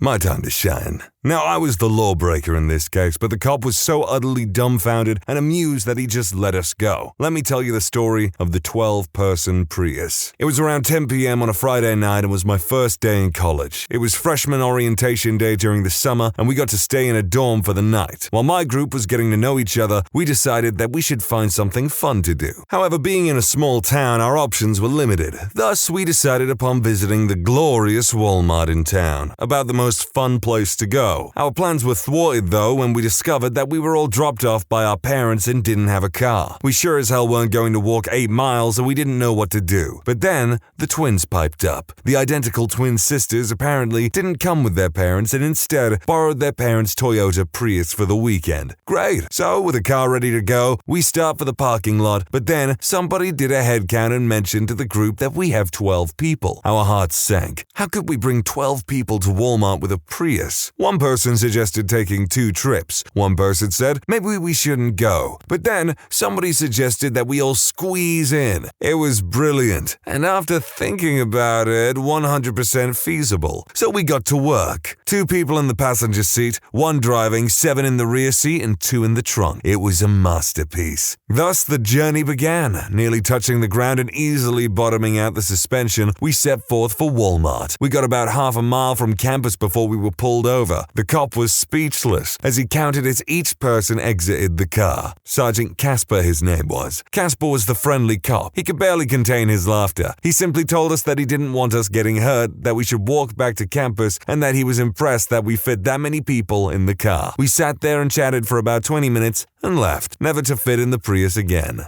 Casper, the friendly cop, the friendliest cop you know. My wife got pulled over one night while I was riding in the passenger seat. She was driving my car and it didn't have automatic headlights and she forgot to flip the switch. The cop walks up and gets both our licenses, checks them and walks back. He issues my wife a warning, then gives me a ticket for presenting an expired license to an officer. He tells me it's the same as presenting a fictitious license to an LEO, and it's a $250 fine. I was confused because I had just renewed my license a year earlier, but before I could ask, he had ran back to his cruiser and drove off. Sure enough, he wrote down my license issue date as the expiration date. So I go to court to fight it, take a day off work, wait around at the courthouse for 3 hours. Finally, my case gets cancelled and I talk to an AITA. He says if my license is current now, then I'm off with just court costs. I explain the mistake the officer made. His eyes glaze over and says, if we go to the judge, it's gonna be the full line. I explain again and he says, fine, we will go to the judge. Another hour later, the judge calls the case and I explain it again. He asks to see the citation and the ticket. I present them. He looks at it and his face kind of squishes up in a what the hell look. His exact words were, who is the dumb butt cop wasting my time? Charges dismissed. For those who don't know, I say for those who don't know, the actual quote from the judge are words that I am not at liberty to say. I once got pulled over for speeding 15 over. I had just gotten Taco Bell, and when he asked me why I was going so fast, I said that I'm just really excited to eat my Taco Bell. He laughed, gave me my license back, and let me go, saying that was the funniest excuse he had heard all day. I think that's as valid a reason as any to let someone go on a speeding ticket. I was on foot patrol in central London about 2 in the morning. I turned a corner and saw a group of very drunk ex-public, privately schooled for you colonials, schoolboys staggering along the road with a collection of the usual ubiquitous parking cones. They had about 10 cones between the 5 of them. I stood there for about 5 minutes, walking this lot sodding about, when one of them spotted me. He then made an attempt to warn his friends that he had spotted me, but they were so drunk they didn't take any notice. He then gathered as many cones off of his friends that he could carry, staggered up to me and said, "Officer, I would like to hand these over to you as I think they are lost property." I burst out laughing and walked away. Typical, such a typical drunk juvenile act to do in England.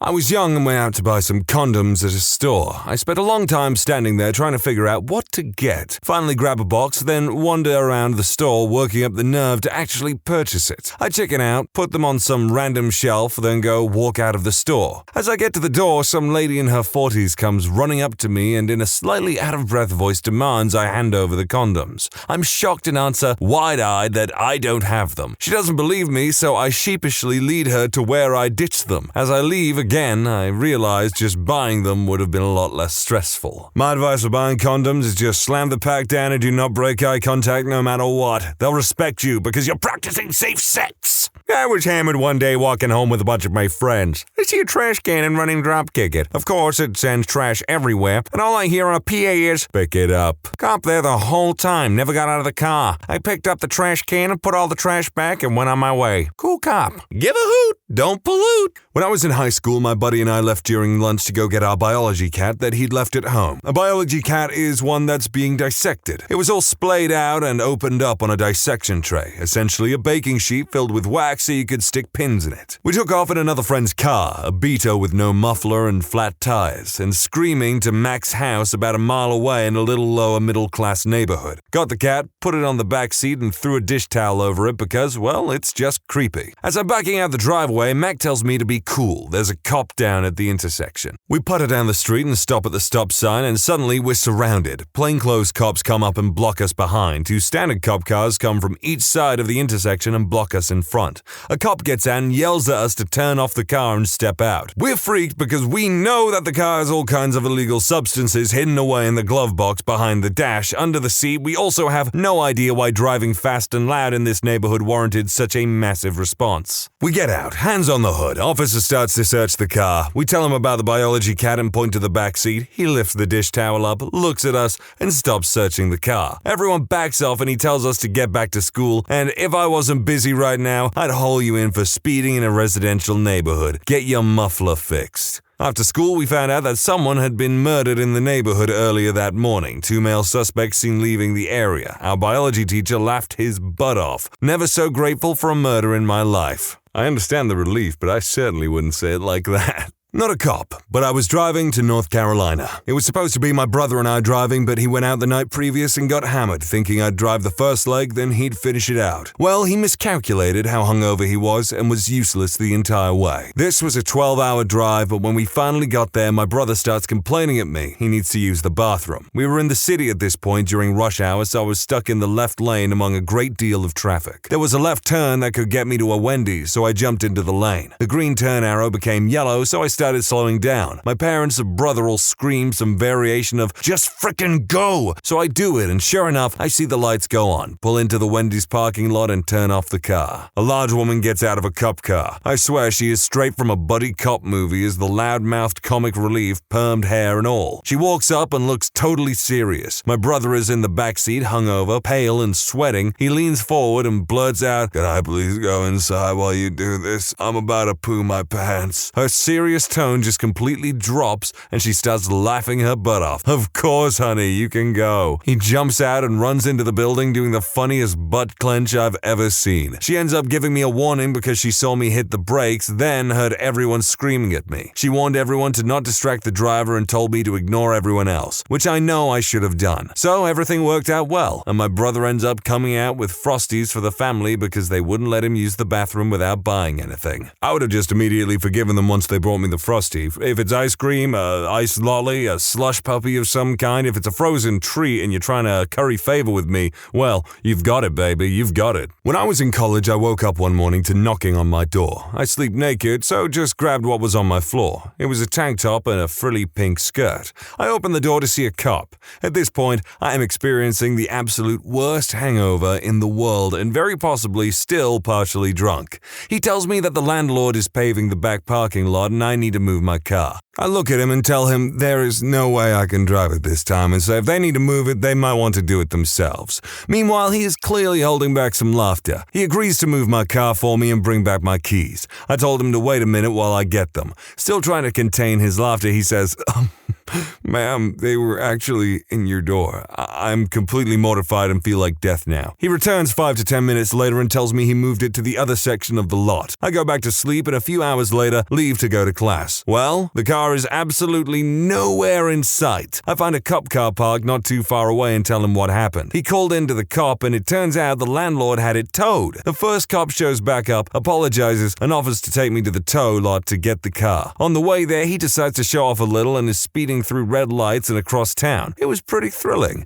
The PD ended up paying for my towing fee. I mentioned the pink skirt because while we were on our way to the tow yard, he told me that he was holding back his laughter because the last thing he expected to see was a hungover girl wearing a tutu at 8 a.m. Apparently, that's what it looked like to him. And after seeing the keys in the door and what I had on, he envisioned the hangover type evening for me. This does not really fit the question of the post, but there are a lot of stories here of good guy cops helping out idiots in need and thought it was in a way relevant. I mean, that's precisely why I've been enjoying these stories quite a lot. I once woke up at the back door of a Chicago home, inside their 8-foot fenced and secured yard. I was awoken by 8 cops yelling at me and shining their lights on me, telling me to exit the yard and come to them. There was no way to get out of the yard and the homeowner had to come take a lock off the gate to let me out. I was asked where my shoes were, where I lived, how I got there, and what the hell was going on.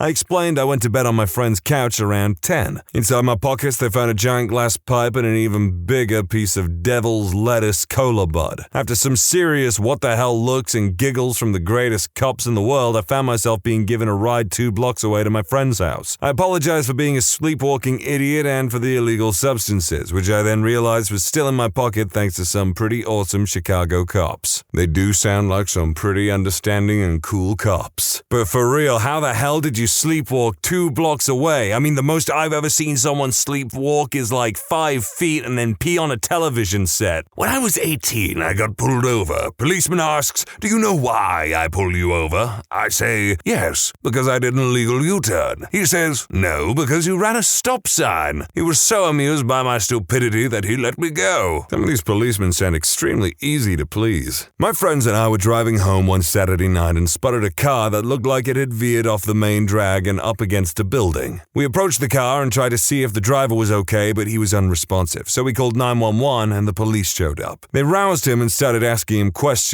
such as, did he have ID? No. What was his name? He didn't know. What was his address? He wasn't sure. The more he talked, the dumber and more stoned he sounded. They asked him if he lived in Portland, the city where this was occurring. He replied, "Portland?" Like he had never heard of the place. They then asked if he was from Beaverton, Vancouver, Gresham, Oregon City, Hillsborough, etc. Each time he responded as if he never heard of any of the cities mentioned. The cops paused as if they had run out of questions to ask, so I thought I might be able to help. I asked the driver if he lived in Oregon. He stonily replied, "Where's that?" I informed him it was on the west coast of the USA between Washington and California. He asked, "USA? What's that?" I replied that it's the main country in North America. "North America?" he says with more confusion. "Yes," I tell him. "North America is one of the continents of planet Earth. Are you familiar with planet Earth?" At this point, both officers are giggling and no longer asking any questions, deferring to my interrogation. The driver looked up in the sky for a few seconds, then returned his glassy gaze to me. "Earth?" he asked. I replied that that Earth is the third planet in this planetary system around the star called Sol. Where's that? He wanted to know. I replied that Sol was located in the spiral arms of the Milky Way galaxy. Perhaps he was from somewhere in the Milky Way galaxy. That did not seem to ring a bell with him. I asked, what about the Andromeda galaxy? Might you be from there? He got a bit excited and indicated that the Andromeda galaxy sounded quite familiar. I turned to the officers and informed them he's from the Andromeda galaxy. They were laughing to the point where there were tears streaming from their eyes. I turned back to the driver and asked, are you here for the weekend or just passing through? He hadn't decided yet. I was very interested in how he was able to get his VW bug from galaxy to galaxy, but he wasn't willing or able to share that technology with me. A shame. The police officers give him a ride back to the local detox center where I'm sure he was able to meet some fellow traveler and share good times. Whatever that boy was smoking, it pretty near gave him amnesia. That is crazy. Doesn't even know what galaxy he's from.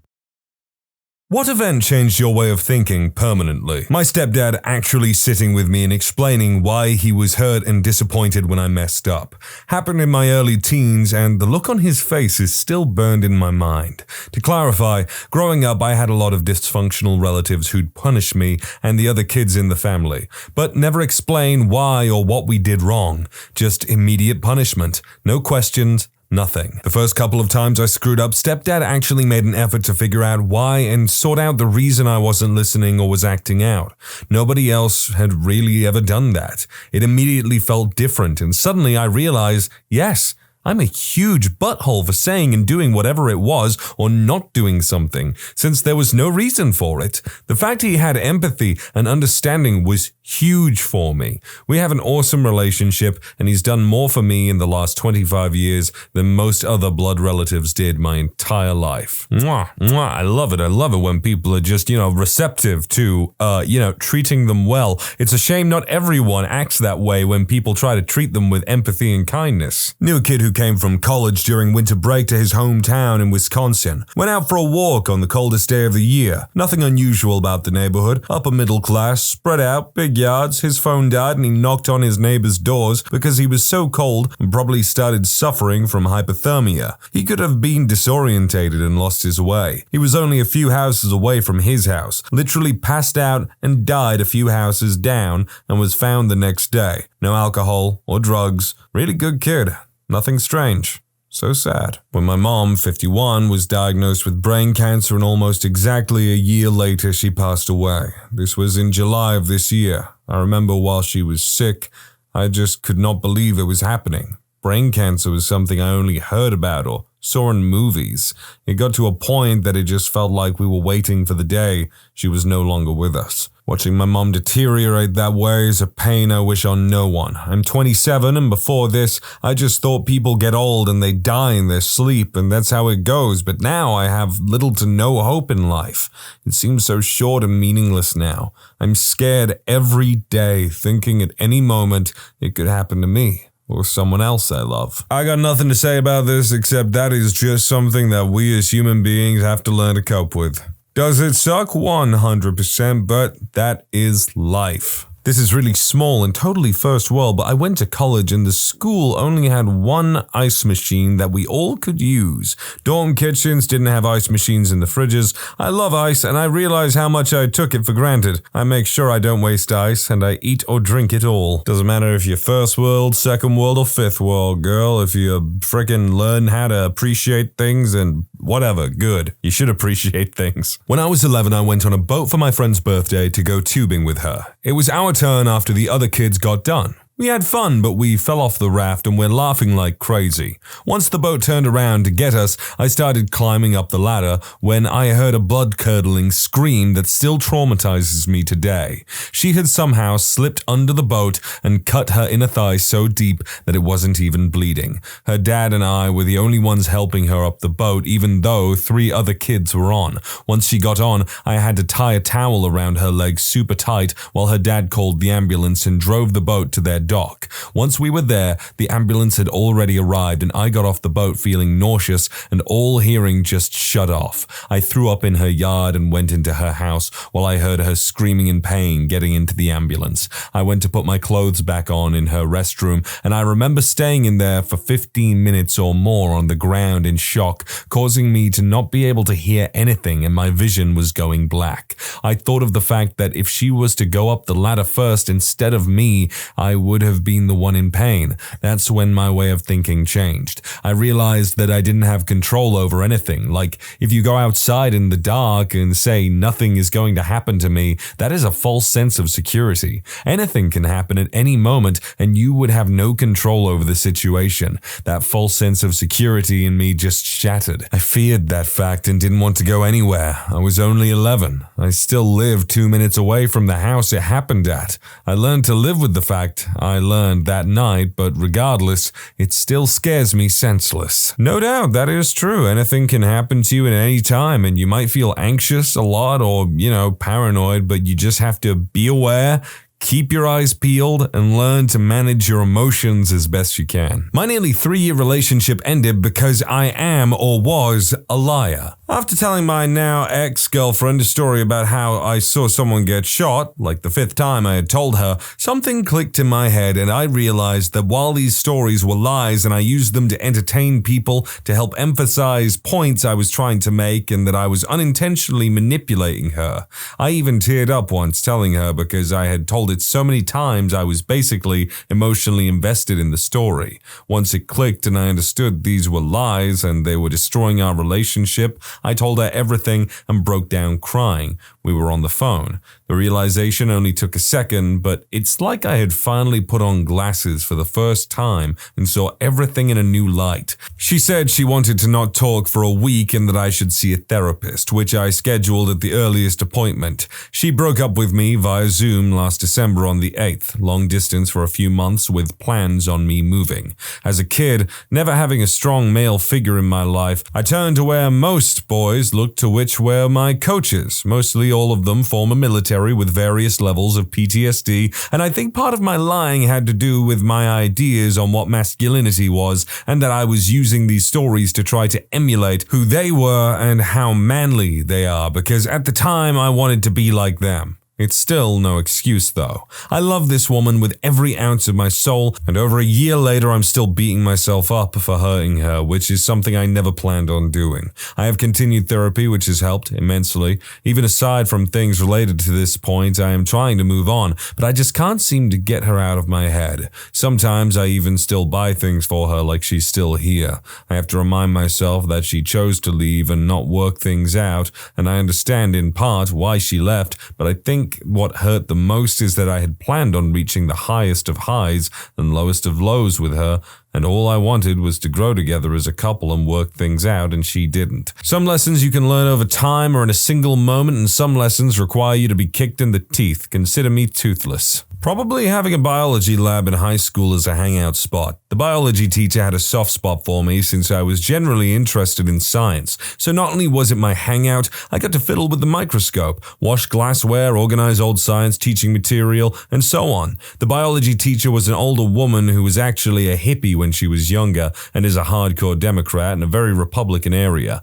New perspective and the way she talked gave me glances at opinions I would never have considered in my upbringing. All of this led me to understand this. Nature is beautiful and complex in the most bizarre ways that we can hardly fathom. Nature has mastered these intricate designs, which humanity can hardly recreate them after generations of work, and that's frickin' incredible. When I decided not to live like my family, meaning I didn't start doing illegal substances, smoke, live in trashy houses, or drive crap cars, I kept a job, worked hard to advance in my career, make more money than everyone else in my family. I bought my own house and a new car every 4 to 5 years. I saved money and have nice things. The more I changed, the less contact they kept, unless they needed money. After I found out that money I was giving them for food was going towards smokes and booze, I started offering to buy them the food if they gave me a list. They all stopped talking when I stopped giving money. My niece ended up living with me for a while because she couldn't handle living in crappy conditions. She was being bullied and ended up getting graped. Her mom wouldn't move to put her in a different school because I don't see the need to move move and disrupt the family for one person's issues.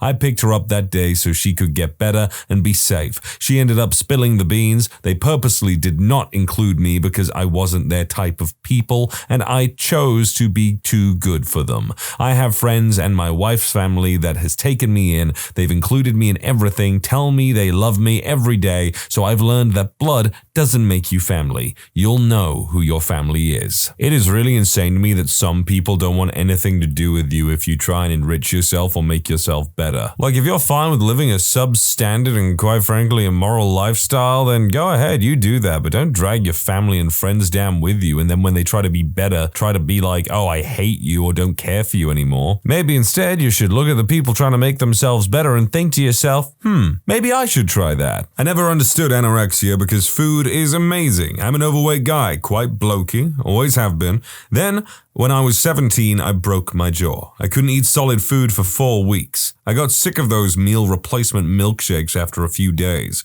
Stopped drinking things like orange juice a day after that. Nothing but water from then. For 3 or 4 days, I got hungry, but I just ignored it. After 4 days, I stopped getting hungry. I felt lighter. I had more energy. I slept better. My concentration seemed better, and I had a lot more time. It was great. After about 4 weeks, I'd lost 2 stone, and it was time to start eating again. And I couldn't. And it was disgusting. Eating is when you add this warm, lumpy mush in your mouth, and you mush it about from some more as it cools down and liquid comes out, which you swallow without noticing until you have to think about it all the time. Your senses are assaulted by these crazy waves of taste and smell. Spicy, sweet, bitter, salt, plus textures and temperatures. It's freaking weird. It took me 3 months to get back to eating as normal, and I lost another stone. I was never diagnosed with anorexia or any other eating disorder, but I have so much more patience for anyone who is. You don't realize, but eating is just a habit. If you stop for even a little while, it's hard to start again. See, when you put all those words together and describe the act of eating, yes, it does sound disgusting, but shut the hell up, I love eating. Just recently, my uncle got told he has cancer that's spreading fast, and he said no to treatment, so he's being put on palliative care. My dad told me that he's simply a guy who doesn't complain, and it made me put things in perspective. When my uncle was 17, he was shot, in a coma for 3 to 6 months, was given his last rites 3 times and woke up to being told he'd had no use of his legs anymore. He went on to marry and his wife passed away after they had kids. In fact, I never met his wife, and even still, he wasn't someone to complain. Whether he was bottling things up or genuinely didn't see the point in complaining, I don't know. That really put things in perspective for me. This is after I lost my mum to cancer at 16. She fought it twice over the course of 3 years and didn't complain either. Being faced with your own mortality like that is something I can only imagine being terrifying, and yet she didn't say anything about it. Some people are just built differently, physically, emotionally, mentally. Went on my first date ever at age 24, after years of denying my sexuality altogether and assuming I was going to be alone for the rest of my life. I decided to give Tinder a try. I honestly thought I was going to scare him away at first glance. I was very insecure about my appearance. He was such a sweetheart. He asked me about my life, my family, my goals, my aspirations, my achievements, etc. He showered me with compliments on my smile, my smarts, etc. I realized then that I had never really appreciated those things about myself. I never expected a complete stranger to appreciate me more than I did myself. I realized in that moment that I deserved love just as much as everyone else, and from that moment forward, I began to love myself more and grew more confident. It also taught me to be more appreciative of others and look past things like appearance. That is a magnificent lesson to learn, and let it be known, people, that most others, unless they're, kind of mean and judgmental, I guess, which, yeah, sure, there are. I guess I'm not helping my point here, but other people are probably not nearly as critical of your physical appearance or the flaws that you see in yourself. About 1.5 years ago, I accidentally sat on and crushed my kitten. I was trying to sit down to help my other kitten, and as I'm a big guy, I wanted to actually sit down on the floor. It felt like a shoe underneath me, so I sort of pushed it to get out of the way. Turns out that was one of my kittens. At the time, they were probably both 6 weeks old. He screamed and ran behind the couch. I grabbed him, still screaming, and took him to my bedroom to tell my girlfriend, who just got out of the shower. The little guy coughing up blood and my heart just sank. I was certain I killed him. My girlfriend rushed him to an emergency vet. I was working from home at the time, so I couldn't go. The emergency vet gave him pain meds and made him comfortable. I was a mess for 2 days until he came home. Every time I saw his brother waiting for him to return around the corner, I felt like pure crap. After 2 days, he came home and made a full recovery. I shattered 2 of his ribs and punctured his lung. I still haven't fully accepted what happened and blame myself to this day. Okay, now all I want to know is, what did this change your perspective on? Do you need to lose weight? Do you need to look before you sit? Because either one of those are perfectly good. Otherwise, I am immensely happy that the kitten recovered. This may seem like such a small thing, but when I was in junior year in high school, there was this popular guy in our choir class that was also one of our best football players. At the time, I was having pretty bad home life issues and was convinced most of the pretty girls just acted nice to my face and made fun of me elsewhere. Didn't have a very large circle of friends or anything, ignored by most of the student body, but one day for our spring final in choir, we had to get up in front of everyone and sing something of our choice. Well, this kid could play guitar pretty good. Went up there and started singing and strumming along to Hey There Delilah. He was really good, a little goofy, you know how teens are sometimes, but then he changes the lyrics for part of the chorus and goes, Hey there, blank, I love you, oh yes I do, and it caught me off guard so bad and everyone immediately starts cheering. The way he sung it, making sure to look me in the eye with this stupid little grin and a wink just made something in me break. He was so genuine in that moment. It wasn't staged, nobody put him up to it. He just wanted to make sure I knew someone really, truly cared about me. We never really talked before that, or really much after, but that one moment made me feel so special and so seen at a time when I desperately needed it. A few years after I graduated, I heard that he passed away from an undiagnosed heart condition.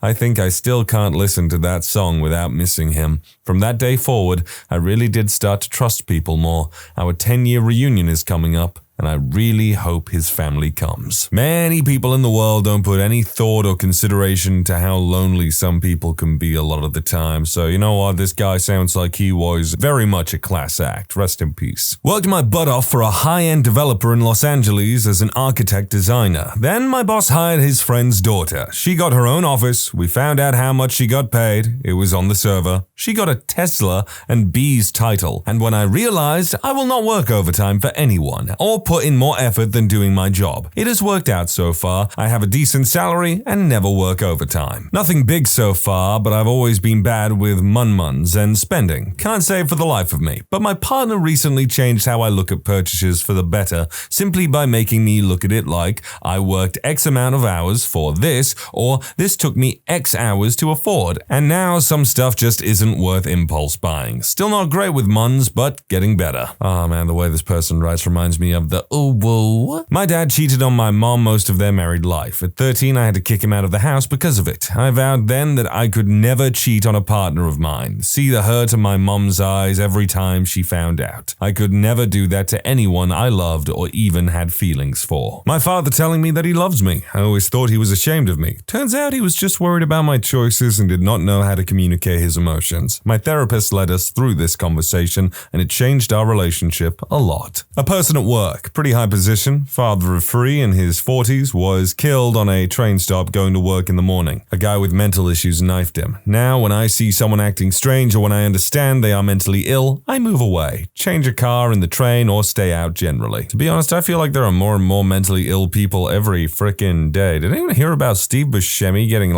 punched in the street for no reason? Why would you punch Steve Buscemi? It's Steve frickin' Buscemi. He was a firefighter. He was a first responder in 9/11. I was an employee of a rent-to-own company and making an incredible amount of money for being good at collections. The event that got me was one Christmas Eve. A friend that worked with me was driving me home and we saw a customer that was about 3 months behind in their payment and would not talk to us on the phone and would hide in the house if ever we went to try to contact them. My friend said, let's follow them home because they will not recognize my truck. We get to the house right after they have gone inside, so we park and walk up to her door. We knock and they answer. After I remove all the groceries from their fridge and the food from the oven, we load them to the truck and went back to our store. Woke up the next morning and could not look myself in the mirror. I know it was my job and they were delinquent, but it just felt empty. I quit a week later. This is a complicated one in my opinion. They decided to actively avoid paying the dues that were owed for the service that was rendered, and then the consequences just caught up with them. I literally know a family currently who were booted out of a house in my neighborhood by the landlord so he could move his son in, and now that family live in an Airbnb because they have absolutely nowhere to go. They have like 3 or 4 kids to look after and have been going place to place, and the Airbnb is now like, their latest spot. And yeah, it's awful. They pretty much did nothing to deserve that, while this situation is more like, yeah, you were supposed to do this, but you didn't, and you actively avoided doing it, so, the consequences have simply caught up to you. But the fact that it didn't sit well with the author is completely respectable. You need to have a certain kind of grit to do that sort of job. And it really doesn't help that it was on Christmas either. Like, you're literally doing the antithesis of what Christmas is about. My first wife's brother revealing his sister had been making me an unknowing cuckold even before we got married. Ooh, that's rough, brother. That's rough. I've always had an appetite for risk, and that eventually led me to surround myself with people who love to live life on the edge. Led to a lot of crazy stories. During undergrad, me and a couple of friends climbed a rooftop of a 3-story building in our university. The rooftop was made out of glass. My friend stepped on the glass too hard and fell down 3 stories. He had brain damage and never looked or acted the same again. Lost some IQ points too. The kid was not only good looking, but smart too. Everyone loved surrounding themselves with him. Once this incident took place, most of our friends distanced themselves from him. This incident taught me the cost of risk and how fake people can be. Lesson learned. People love throwing the lifeboat, but no one is willing to jump in the water to save you. And that people is why it is important to form genuine and sincere connections through truth, honesty, confrontation, even when necessary, to be like, you know what, I don't agree with you, but at the end of the day, they're your friend and you love them, and that is all that matters. When you subscribe, make sure to hit the bell to turn on notifications. Put the playlist on in the background to finish listening to all the stories. And if you like Am I the Genius, give Am I the Jerk a shot. Linked in the description below.